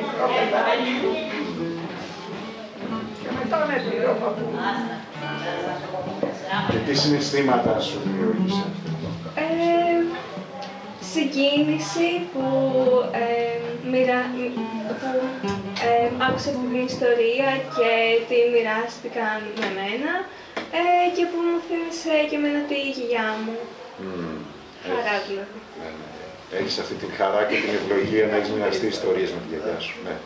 Ωραία, ωραία.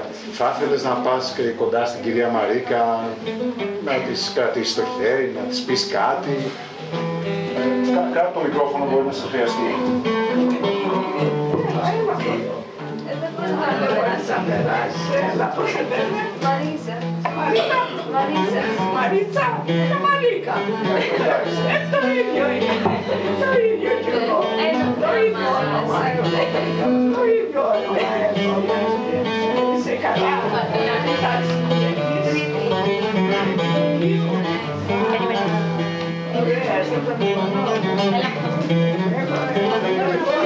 Έχω εκεί ένα μέρος και δεν σου όλη η κάμερα κάτω γιατί είμαι όμως. Κάθεσαι. Κάθεσαι. Όχι εδώ. Σε ποιο μέρος? Στο Ηράκλειο. Σε ποιο μέρος? Περιοχή. Στη Θέουσα. Στη Θέουσα. Εγώ κάθομαι μέσα στην Κανάκη. Ξέρεις την εκκλησία. Εκεί κάθομαι. Μαρίζα, τι όνειρα έχεις, τι θέλεις να γίνεις? Δεν ξέρω ακόμα, σκέφτομαι πολλά. Ωραία. Πολύ ωραία. Λοιπόν,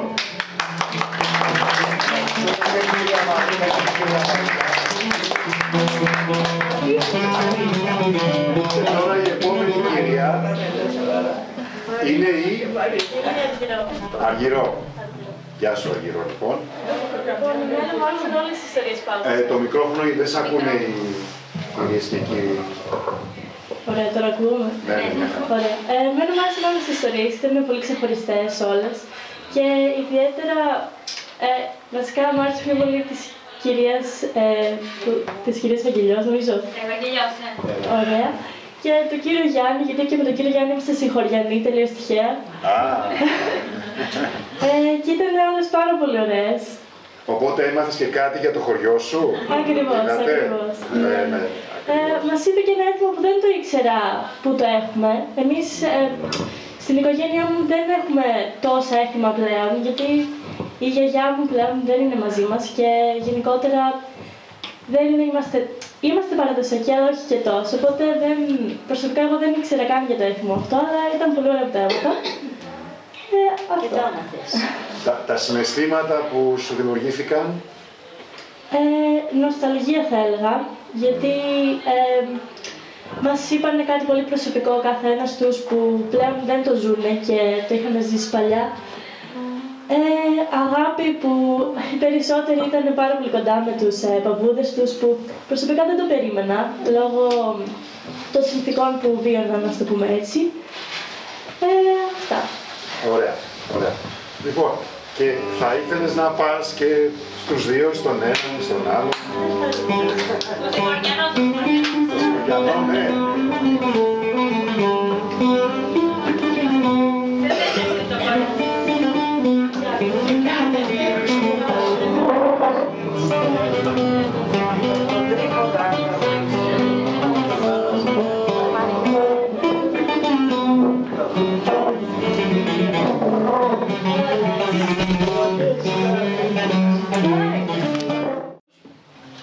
Ειδικά το πώς περιέγραψε τη Διαβοκυλιό, τον παππού της, μου θυμίζει πολύ πώς μου μιλάει η δικιά μου γιαγιά για τον μπαμπά της. Το έτσι, το πώς ήταν, ας πούμε, στη μέση, γιατί και αυτός έκανε, νομίζω, δεν θυμάμαι, μπορεί και να τα μπερδεύω λίγο, γιατί δεν είμαι και τελείως σίγουρη, ας πούμε, ότι πώς μιλάει για αυτόν, έτσι, με το θαυμασμό, με το ότι ήταν πολύ σπουδαίος άνθρωπος, ότι είχε πολύ μεγάλη αγάπη. Οπότε αυτό έτσι κάπως να το πω με συγκίνησε, γιατί θυμάμαι τη γιαγιά μου η οποία μένει μακριά, γιατί μένει στη Θεσσαλονίκη, γιατί είναι από εκεί οι γονείς μου. Οπότε και τις δύο, γιατί και οι δύο μένουν πάνω, τις βλέπω πάρα πολύ σπάνια. Οπότε πάντα έτσι χαίρομαι πάρα πολύ και μου λείπουν και πάρα πολύ, γιατί δεν έχουμε πολύ κοντινή σχέση, επειδή μένουν μακριά, μόνο στο τηλέφωνο μιλάμε. Μιλάμε συχνά, ειδικά τώρα έτσι που είναι γιορτές και τέτοια. Και με την κυρία Βασιλεία το ίδιο, γιατί και αυτή έτσι μου θυμίζει την άλλη μου γιαγιά, η οποία μιλάει, ας πούμε, για αυτό που είπε για τον άντρα της που παντρεύτηκε και η γιαγιά μου, ας πούμε, έτσι, που παντρεύτηκε σε μεγάλη ηλικία και πώς μου μιλάει για την ιστορία της και για αυτά. Και ήταν έτσι πολύ... δεν ξέρω. Ωραία. Και ναι, ήταν πολύ... δεν ξέρω. Πολύ συγκινητικό. Αυτό θα κρατήσω περισσότερο. Ναι, ακριβώς. Και ότι είναι έτσι, δεν ξέρω. Και... υπάρχει μια ταύτιση, θα μπορούσα να πω, με το πώς βιώνω εγώ τη σχέση μου με τις δικές μου γιαγιάδες, με αυτή με την αγάπη και το ότι ακόμα αυτά τα συναισθήματα από όλους τα έχουν διατηρήσει. Αυτό το ότι αγαπάνε τους παππούδες τους, ότι τους θυμούνται. Γιατί και εγώ πιστεύω ότι θα τις θυμάμαι τις δικές μου, σίγουρα. Γιατί είναι έτσι, είναι πολύ... δεν ξέρω, μου θυμίζουν πάρα πολύ τις γιαγιάδες μου. Ναι. Καταλαβαίνω αυτό που λες και εγώ τους νιώθω, επειδή εγώ έχω χάσει τους γιαγιάδες τους παππούδες μου προ πολύ καιρό, ας πούμε. Και εγώ νιώθω αυτούς τους ανθρώπους εδώ σαν γιαγιάδες και παππούδες μου. Ναι, και έτσι είναι συλλογικά δηλαδή. Συλλογικά, ναι, είναι οι γιαγιάδες και οι παππούδες μας. Πέρα τους δικούς μας προσωπικούς συγγενείς. Είναι όλα, είναι ο τρόπος που μιλάνε, ο τρόπος που φέρονται, έτσι, δεν ξέρω, το χαμόγελο, όλα, απλά είναι οι γιαγιάδες μου, είναι κάπως, είναι ακριβώς το ίδιο πράγμα, δεν ξέρω. Οπότε αυτό. Και είναι και σημαντικό που έχεις μέσα σου, και άλλοι το έχουν και άλλες, απλά δεν το ανέφεραν, ο καθένας φέρνει το δικό του κομμάτι εδώ σε αυτή τη μάζοξη, είναι ότι έχεις, και το αναφέρεις, ότι έχεις ζωντανή την εικόνα μέσα τους. Δηλαδή άσχετα αν τους έχεις μακριά, και κάποια στιγμή θα είναι πολύ μακριά, αυτό που μένει μέσα μας είναι η εικόνα. Η ζωντανή εικόνα. Εμείς το λέμε στην ψυχολογία εσωτερικευμένες αναπαραστάσεις. Που είναι ζωντανές, δεν είναι μια φωτογραφία. Ζει μέσα. Όπως λες, συμπεριφέρεται με συγκεκριμένο τρόπο που μιλάει. Ναι. Τους στιγματίζουν. Πώς το είπες? Τους έχει στιγματίσει αυτά τα πράγματα. Ναι, τα λέγαμε. Ναι, εντάξει, η λέξη στιγμά έχει κάτι, τους έχει... σφαγίσει, καθορίσει. Καθορίσει. Ναι. Ακριβώς. Έτσι. Ναι. Με καλό τρόπο. Με καλό τρόπο, όχι εγώ το σημερινό. Πάντα. Ναι. Ωραία. Θέλεις να πας να χαιρετήσεις.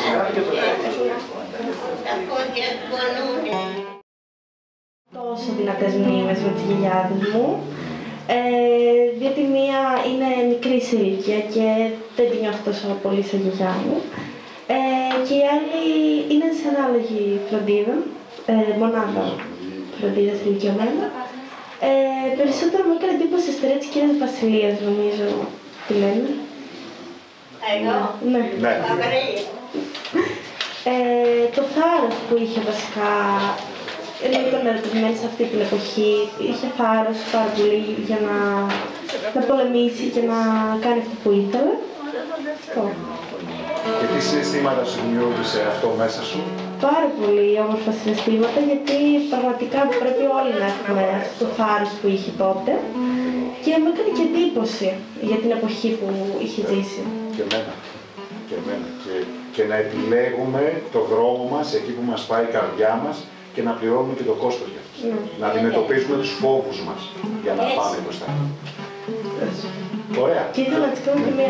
Ναι, βεβαίως.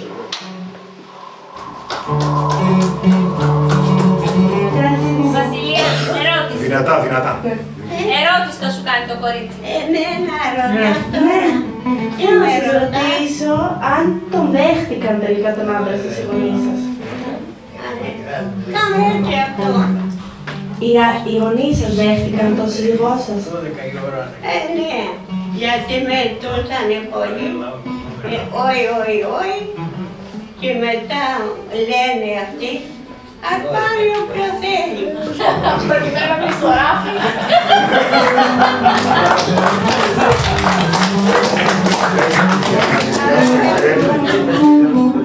Το χέρι μας. Καλές γιορτές. Καλή χρόνο, καλή μορφή και καλά παιδί να πάρει.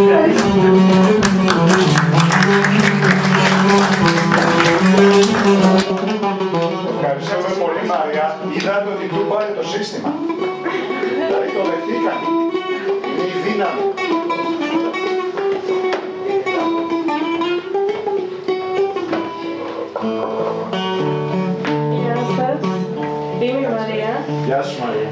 Εγώ συνδέθηκα πιο πολύ με την ιστορία του κύριου Γιάννη που δεν το βλέπω εδώ. Εντάξει, δεν πειράζει.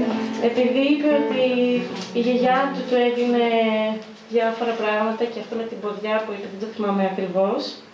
Και μου θύμισε πάρα πολύ τις δικές μου γιαγιάδες που θυμάμαι και από μικρές και εμένα και στις αδερφές μου μας έδινε πάντα κάτι. Δηλαδή ποτέ δεν φεύγουμε ας πούμε, από το σπίτι με άδεια χέρια. Και μου το θύμισε πάρα πολύ, γιατί ακόμα έχουμε και διάφορα πράγματα που μας έδιναν και μας δίνουν τώρα ακόμα. Μικρά πράγματα, αλλά για μας έχουν μεγάλη αξία, δηλαδή όπως και για εκείνον που είχε. Δηλαδή δεν έχει να κάνει άμα ήταν κάτι μεγάλο ή κόστησε πολύ. Μικρά πράγματα, μεγάλες αξίες για εμάς. Και μου τις θύμισε πάρα πολύ τις γιαγιάδες μου. Και τι συναισθήματα σου δημιούργησε μέσα σου? Συγκίνηση και χαράκι για τις γιαγιάδες μου. Κατάλαβα ότι είναι λίγο πιο σημαντικά αυτά, δηλαδή. Και καμιά φορά τα παίρνουμε, αλλά δεν δίνουμε τόσο πολύ σημασία, αλλά κατάλαβα ότι έχουν περισσότερη αξία. Και όσο μεγαλώνουν, καταλαβαίνουμε κιόλας. Περισσότερο. Ωραία. Δεν είναι εδώ ο κύριος Γιάννης. Δεν πειράζει. Ίσως μετά.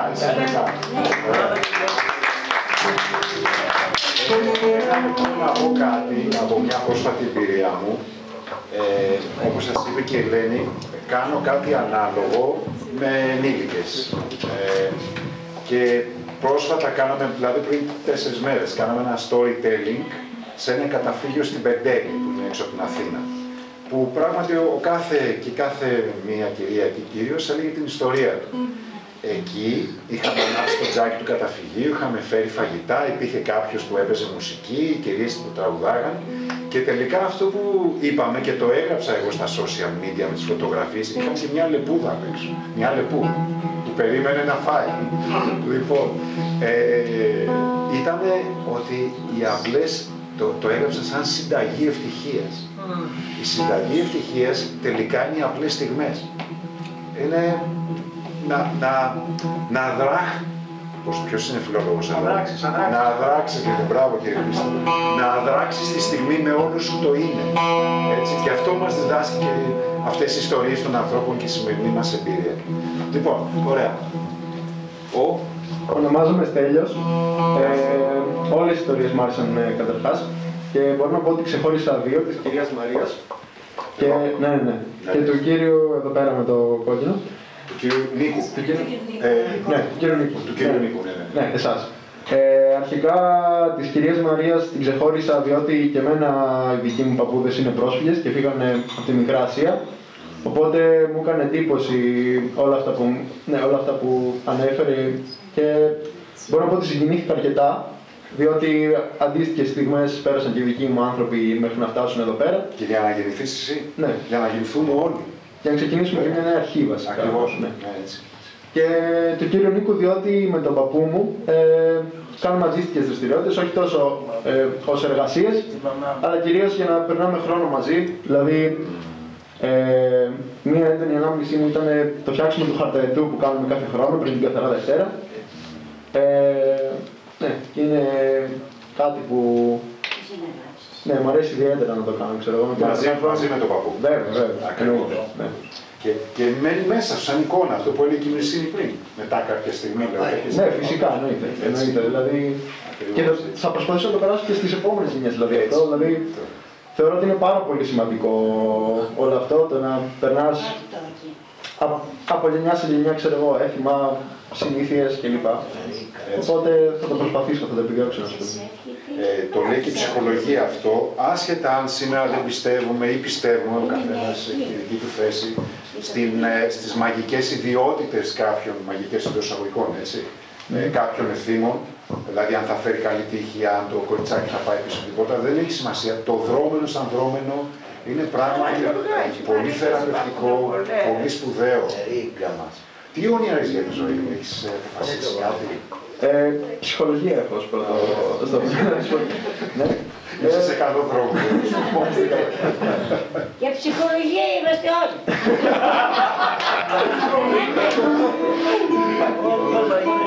Θα ήθελα πάρα πολύ να το κυνηγήσω αυτό, γιατί αγαπώ να περνάω χρόνο με τους δικούς μου ανθρώπους και με όλο τον κόσμο γενικότερα, γιατί θεωρώ πως κάθε ένας ξεχωριστά μου προσφέρει καινούργιες εμπειρίες και καινούργιες γνώσεις. Οπότε ωραία. Θα ήθελα να το να προσφέρεις και εσύ. Να είστε καλά. Λοιπόν, θέλεις να πας κοντά να τους πεις... Θα πάω πρώτα τον κύριο Νίκο. Χαίρομαι πάρα πολύ που σας γνώρισα. Μια χαρά. Να είστε καλά. Χάρηκα πάρα πολύ. Να είστε καλά. Εσείς το ίδιο. Εύχομαι να είστε καλά. Χάρηκα. Γεια σας. Γεια σας. Κυρία Μαρία, τι κάνετε?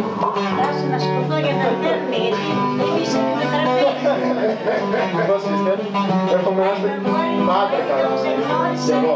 Και σε εύχομαι καλή επιτυχία στη ζωή σου. Να είστε καλά. Και εσείς το ίδιο. Να προσέχεις τον εαυτό σου. Τα καλύτερα της εύχομαι. Να αγαπάς τον εαυτό σου. Αν θα αγαπήσεις τον εαυτό σου, θα αγαπήσεις κι άλλον άνθρωπο. Αν δεν αγαπήσεις τον εαυτό σου, δεν θα αγαπήσεις. Έχετε δίκιο. Να είστε καλά. Πέρασε η ζωή σου. Καλή τύχη. Να είστε καλά.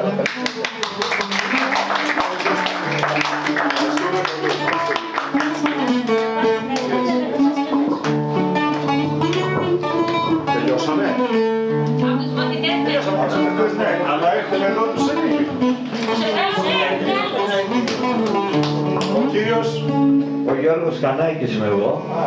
Τη γιαγιά μου τη λέγα Κανάκη. Αλήθεια. Ναι, ναι, το καλό χωριό, παιδιά. Το καλό χωριό. Μπράβο. Εγώ είμαι κοντά από το χωριό του κυρίου παπάς μου. Ο παπάς μου είναι από τα Τσαχιανά. Κοντά στο πέραμα. Ή κάποιος άλλος κύριος έφυγε, όμως από το Ψαρό που είναι αυτό κοντά. Εγώ ήθελα να πω σήμερα ότι ακούγοντας όλες αυτές τις ιστορίες που ήταν όλες υπέροχες, μου ξύμισαν και εμένα μνήμες, γιατί αισθάνομαι τελικά πολύ τυχερός, γιατί είχα και παππούδες και γιαγιάδες. Και τους έζησα και τους δυο. Πηγαίναμε κάθε χρόνο, με πηγαίναν οι γονείς μου είτε στον Άγιο Θωμά που ήταν η μαμά μου, το χωριό της μαμάς μου δηλαδή, και ζούσαμε τη γιαγιά και τον παππού εκεί, ή στα Τσαχιανά και ζούσαμε τον παππού και τη γιαγιά για ένα μήνα. Μ' αφήνανε μέχρι που με βαριότανε. Ελάτε το πάρετε πια. Ήμουν και λίγο ταραξίας μικρός. Και μου άρεσε πάρα πολύ που άκουσα αυτές τις ιστορίες, γιατί αισθάνθηκα τυχερός που έζησα και με τους δυο από κάθε. Και μάλιστα μου έκανε εντύπωση η ιστορία που είπε ο κύριος Γιώργος, γιατί και ο παππούς μου θυμάμαι και μου έλεγε ότι Φαμέγιος πήγε στο χωριό. Είχαν τότε τα γνωστά προβλήματα με τους Τούρκους και ο πατέρας του είχε εμπλακεί σε μια επανάσταση από αυτές τις μικρές που κάνανε κατά καιρούς και τα παιδιά όλα διασκορπιστήκανε σε όλη την Κρήτη και πήγε Φαμέγιο στον Άγιο Θωμά και ήταν μόνος και το πήρε μια οικογένεια εκεί σαν Φαμέγιο, αλλά μου περιέγραφε τις καλύτερες στιγμές και μου έλεγε ακριβώς αυτό, ότι παρότι πήγα Φαμέγιο στο χωριό, με αγκαλιάσανε όλοι στο χωριό και κατάφερε και έκανε μια μικρή κι αυτός έτσι περιουσία, να έχει τις ελιές, τα τέλεια, το λαδάκι, πολύ σημαντικά. Και μάλιστα κατάφερε, έκανε οικογένεια με 6 παιδιά, έτσι. Και μου περιέγραφε ας πούμε τα χρόνια αυτά που ήταν Φαμέγιος και το πιο σημαντικό της που θυμάμαι, επειδή το συνδέω και με την ιστορία, συνδέθηκα δηλαδή με όλες τις ιστορίες, οι αδερφοί δεν θέλουν να παντρέψουν, γιατί έπρεπε να υπάρχει μια σειρά στο σπίτι. Ποιος παντρευόταν. Αυτός λοιπόν ήταν ερωτευμένος στα 19 του κι αυτός με μια κυρία, έτσι, τη γιαγιά μου δηλαδή, αλλά προηγούταν η αδερφή της. Να παντρευτεί η αδερφή για να... Και περιμένανε πόσα χρόνια. 14 χρόνια να παντρευτεί πρώτα η αδερφή και μετά. Γι' αυτό παντρευτήκανε στα 19 που ήταν ζευγάρι, ξέρετε, ένα φυλάκι εκεί την εποχή. Μετά από 14 χρόνια έκαναν οικογένεια και έκαναν 6 παιδιά. Φανταστείτε. Αυτό είναι μάθημα ζωής. Μάθημα ζωής. Στην αγάπη του, στην καρδιά του. 14 χρόνια περιμένανε. Όσαν σήμερα που κάνουν ένα και άλλο δεν θέλουν. Και είμαι και ευτυχής γιατί εγώ είμαι παππούς. Εγώ είμαι παππούς, έχω 2 εγγονούς, τον Γιώργο και τον Μίνο, οπότε τα έχω ζήσει όλα, νιώθω ευτυχισμένος.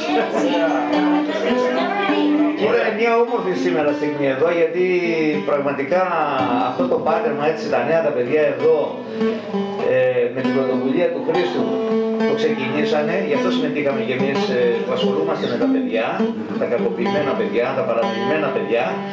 Και θέλω μόνο να πω αυτή τη πολύ μικρή ιστορία, ότι η πιο κοντινή μας οικογένεια που έχουμε ζήσει στην οργάνωσή μας αυτή στην Όαση είναι μία γιαγιά, η οποία σήμερα που μιλάμε είναι 82 χρονών και μεγαλώνει μόνη της τα δύο εγγόνια της. Γιατί έχασε το γιο της και την ύφη και εμείς τους βοηθάμε. Έτσι, και το παιδάκι αυτό το μεγάλο τώρα τελειώνει φέτος στη σχολή Ευρωβουλιάρχων, ήδη έχει αρχίσει τα ταξίδια του στο εξωτερικό και ο μικρός ο γιος είναι εγγονός, ευχαριστώ πολύ. Μπήκε φέτος, κατάφερε με τις Πανελλήνιες, του έκανε και μάθημα ο Χρήστος μάλιστα. Τώρα δεν θα κομμάτι και το όνομα τόσο που έχει περάσει. Ο Μύρος ήταν το όνομα. Φέτος κατάφερε και αυτό να μπει στη διοίκηση επιχειρήσεων με τη βοήθεια του φροντιστηρίου. Επιλογή. Λοιπόν, ευχαριστώ πολύ και την Ελένη για τη συνεργασία και θα ήθελα να ευχηθώ μια καλή χρονιά σε όλους. Θέλετε να πάτε στον κύριο Γιώργο. Στον κύριο Γιώργο, ναι. Χάρηκα πολύ, να είστε καλά, εύχομαι υγεία. Να είστε καλά. Εγώ θέλω να τους χαιρετήσω όπως είναι όλους. Γιατί άκουσα μια ιστορία από όλους και στον Γιώργο εδώ, στον Γιώργο, θα το θυμίσω, γιατί δεν το είπα. Ο παπάς ήταν ο Χρήστος, κάνω λάθος. Ο Νίκος. Είχε ένα μπακάλικο. Μπράβο. Εκεί στην Άγιο Μηνά κοντά. Στην Αγία Παρασκευή, κάπου εκεί. Κανιόπορτα, μπράβο. Είχαμε περάσει από τη γειτονιά. Κυρία Βασιλική, να είστε καλά πάντα.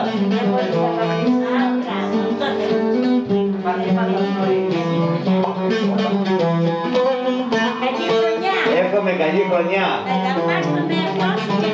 Να είστε καλά. Εγώ φοράω και τη μάσκα.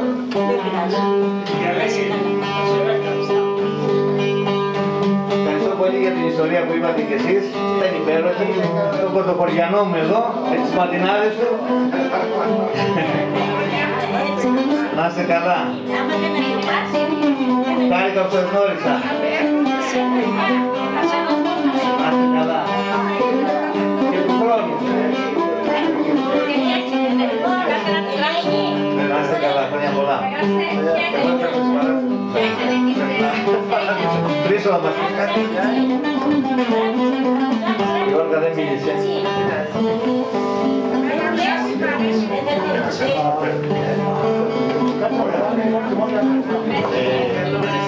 Γιώργο, θα μιλήσουμε για το ίντερνετ. Ναι, έτσι. Από να σας βοηθήσουν τελείως.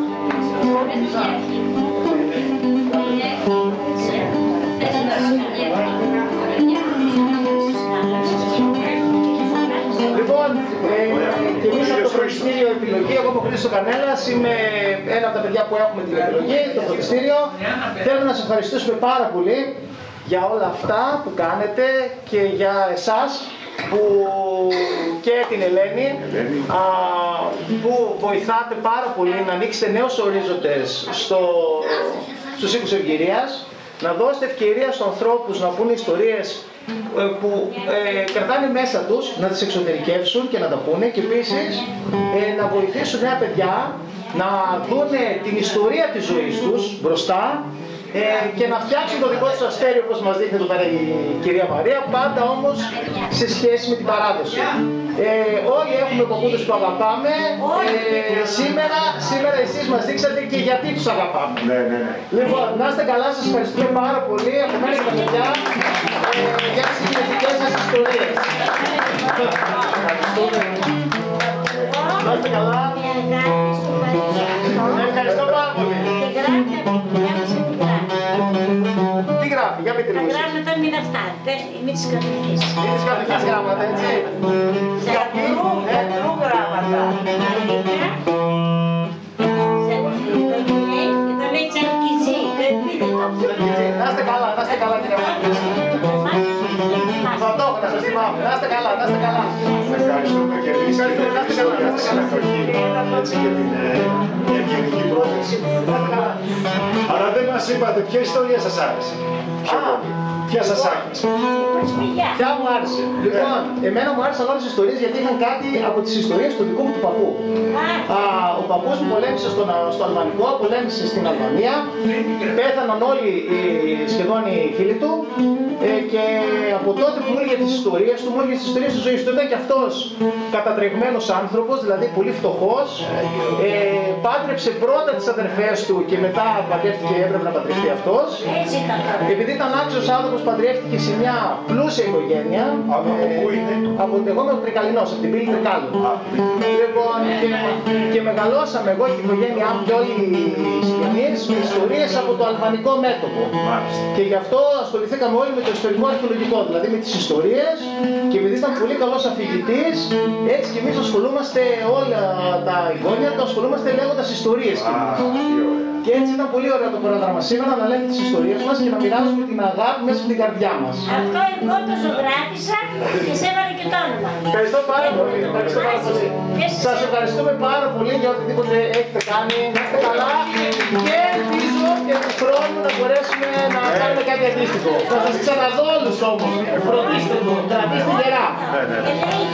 Και η κυρία πίσω από τον Χριστό.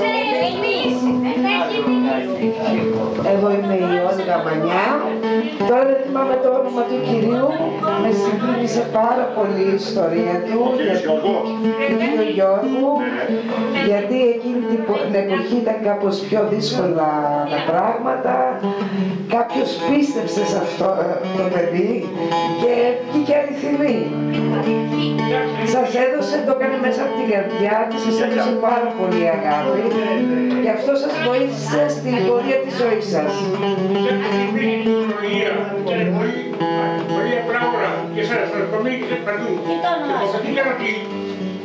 Ναι, αλλά κάποιος πίστεψε και σας έδωσε αυτή την αγάπη και συνεχίσατε στη ζωή σας. Με συγκίνησε πάρα πολύ. Τους παππούδες μου και τις γιαγιάδες μου τις θυμάμαι πολύ λίγο. Επειδή είμαι παιδί μεταναστών, θυμάμαι μόνο ότι είχαν αφήσει 4-5 παιδάκια στη γιαγιά μου και μάλλον ζοριζόταν πάρα πολύ γιατί οι δικοί μας είχαν πάει στη Γερμανία μέχρι να τακτοποιηθούν. Και αυτό που θυμάμαι ήταν ότι έλεγαν, ήθελα να πω είναι ότι με ευχαριστεί πάρα πολύ αυτό που κάνετε σήμερα εδώ. Γιατί αυτά τα πράγματα που κάνετε σήμερα το 2024 τα έχω ζήσει το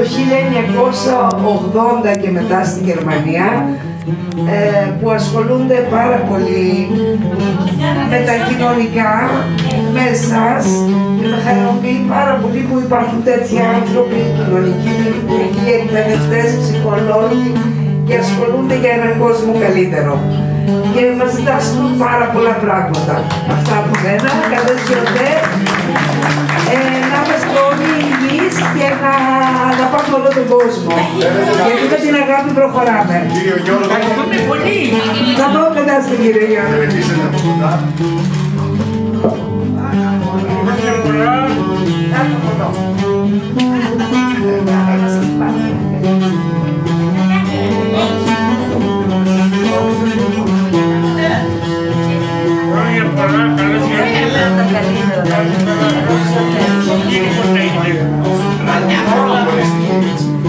Ειδικότητα, αυτή η πολίτης είμαι.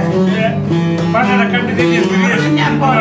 Ναι, προσπαθούμε το καλύτερο. Τα παραπλανημένα παιδιά να τα φροντίσετε. Όλοι που έχει κρύος, προηγουμένως σας κουράζετε, ό,τι χρειαστεί. Χρόνια πολλά, κοπέλα μου. Χρόνια πολλά. Να χρόνια πολλά να δώσουμε 100. Ομάδα φροντίδας ηλικιωμένων και από το Ηλιακτήδα και εγώ σαν Ελένη προσωπικά, γιατί αυτό εδώ παίρνει ένα τελείως προσωπικό χαρακτήρα. Όλοι εδώ βάζουμε κάτι από τον εαυτό μας. Να πω ότι είχα και εγώ μια γιαγιά που τη λέγανε Ελένη, σαν εμένα, και όλοι λένε όπως της μοιάζω πολύ και μακάρι να της μοιάσω. Μια πολύ δυναμική γιαγιά, η οποία έμεινε και αυτή χείρα 23 χρονών με 2 παιδιά κατά τη διάρκεια της κατοχής. Πάντα αυτές οι μέρες της 28ης και γενικά οι αφηγήσεις των ανθρώπων όλα τα χρόνια με συγκλώνιζαν, γιατί αγνώρισαν πολύ κοντά με τις δικές μου μνήμες από την κατοχή και από αυτά που μου έλεγε ο μπαμπάς μου σαν ορφανό παιδί μέσα στον πόλεμο. Και πάντα θεωρούσα ότι αυτό που έχω εδώ είναι ένας θησαυρός ιστορικός που έπρεπε να ακούγεται, έπρεπε να μαθαίνεται, έπρεπε να το λέμε. Χάσαμε πολύτιμο χρόνο, η αλήθεια είναι, γιατί χάσαμε ανθρώπους οι οποίοι είχαν ζήσει πραγματικά τον πόλεμο από το αλβανικό και έφυγαν από τη ζωή. Κάποιους έχω καταφέρει να τους καταγράψω σε βίντεο, σε συνεντεύξεις, σε συζητήσεις. Να το έχετε αυτό κατά νου, ότι οι άνθρωποι έχουν πολλά να μας πούν. Αρκεί να έχουμε ανοιχτές καρδιές και ανοιχτά αυτιά.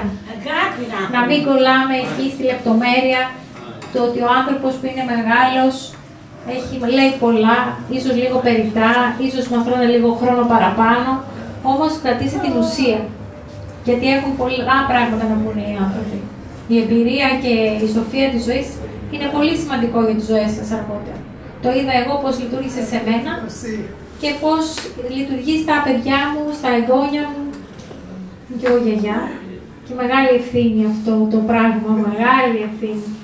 Να έχεις εγγόνια και να πρέπει να τους μεταλαμβαδεύσεις και εσύ τις δικές σου γνώσεις και εμπειρίες και με τη στάση του ζωής τους. Βλέπετε ότι εδώ οι άνθρωποι δεν λέγανε πολλά πράγματα. Αγράμματοι άνθρωποι ήταν, αλλά είχαν στάση ζωής.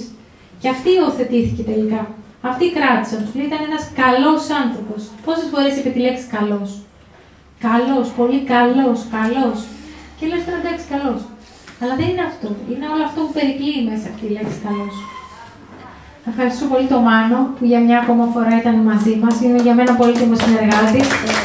Τους ανθρώπους μας εδώ. Δεν ξέρετε, είναι πολύ δύσκολο για έναν άνθρωπο 90 τόσο χρονών και να κάτσει ακόμα σε μια καρέκλα. Βλέπετε ότι οι άνθρωποι μετακινούνται σιγά σιγά, γιατί είναι πολύ δύσκολο σε έναν άνθρωπο να κάτσει τόση ώρα. Και τους ευχαριστώ πάρα πολύ. Κατουργέσαι. Δεν θα πει τίποτα. Εδώ κατουργέμαι εγώ.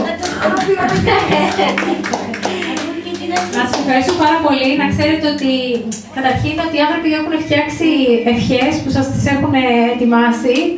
Είναι η χειροτεχνία, το έχουμε φτιάξει μόνοι μας, τα αστεράκια, να σας τις δώσουν και σας έχουν φτιάξει και από ένα δωράκι που το έχουμε φτιάξει στην ομάδα των εικαστικών από εσάς, από εμάς για σας, και να κεραστείτε, να πιούμε κάτι στην υγειά μας, ολονών, να φάμε κάτι, να θυμόμαστε αυτή την ωραία μέρα. Σας ευχαριστούμε πάρα πολύ για τη συμμετοχή, να είσαστε γεροί και δυνατοί και καλή χρονιά.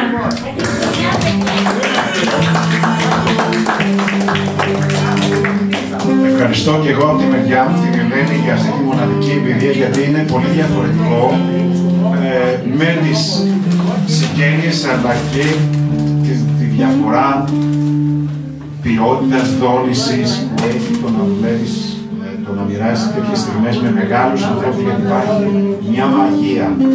Είναι διαφορετικό το να το κάνεις με ενήλικους ανθρώπους, μέσης ηλικίας ή νεαράς ηλικίας, και να το κάνεις με υπερήλικες ανθρώπους. Υπάρχει η μαγεία της σύνδεσης με αυτό που μας φέρνει στη ζωή. Οπότε ξανά ευχαριστώ την Ελένη, την μονάδα εδώ πέρα, το φίλο μου τον Κώστα που πάντα μας συντροφεύει. Έχουμε ζήσει πολλές στιγμές και η μαγεία είναι στις απλές στιγμές, από όπου και αν έρχονται, γιατί στις απλές στιγμές έρχεται η ουσία της ύπαρξης της ζωής. Οπότε γευτείτε το, πάρτε τώρα και τα δώρα, τις ευχές σας, που με κάποιο τρόπο θα το πάρετε εν είδη δαχνού, δηλαδή κάθε μια σου καθένα σας θα πάρει την ευχή, και εμείς στη συστημική θεραπεία λέμε ότι υπάρχει μια συνήχιση, τίποτα δεν είναι τυχαίο. Υπάρχει μια συγχρονικότητα που έλεγε ο Καρδιού.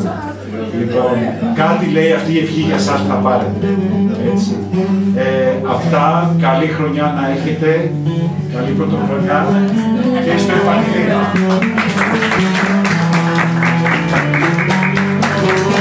Φυσικά να ευχαριστήσουμε και την σκηνοθετική, κινηματογραφική και κοινωνική κάλυψη. Γιώργος Καπουσιώτη, Γιώργο. Καβουτσιώτης. Από τον κύριο Γιώργο Καβουτσιώτη.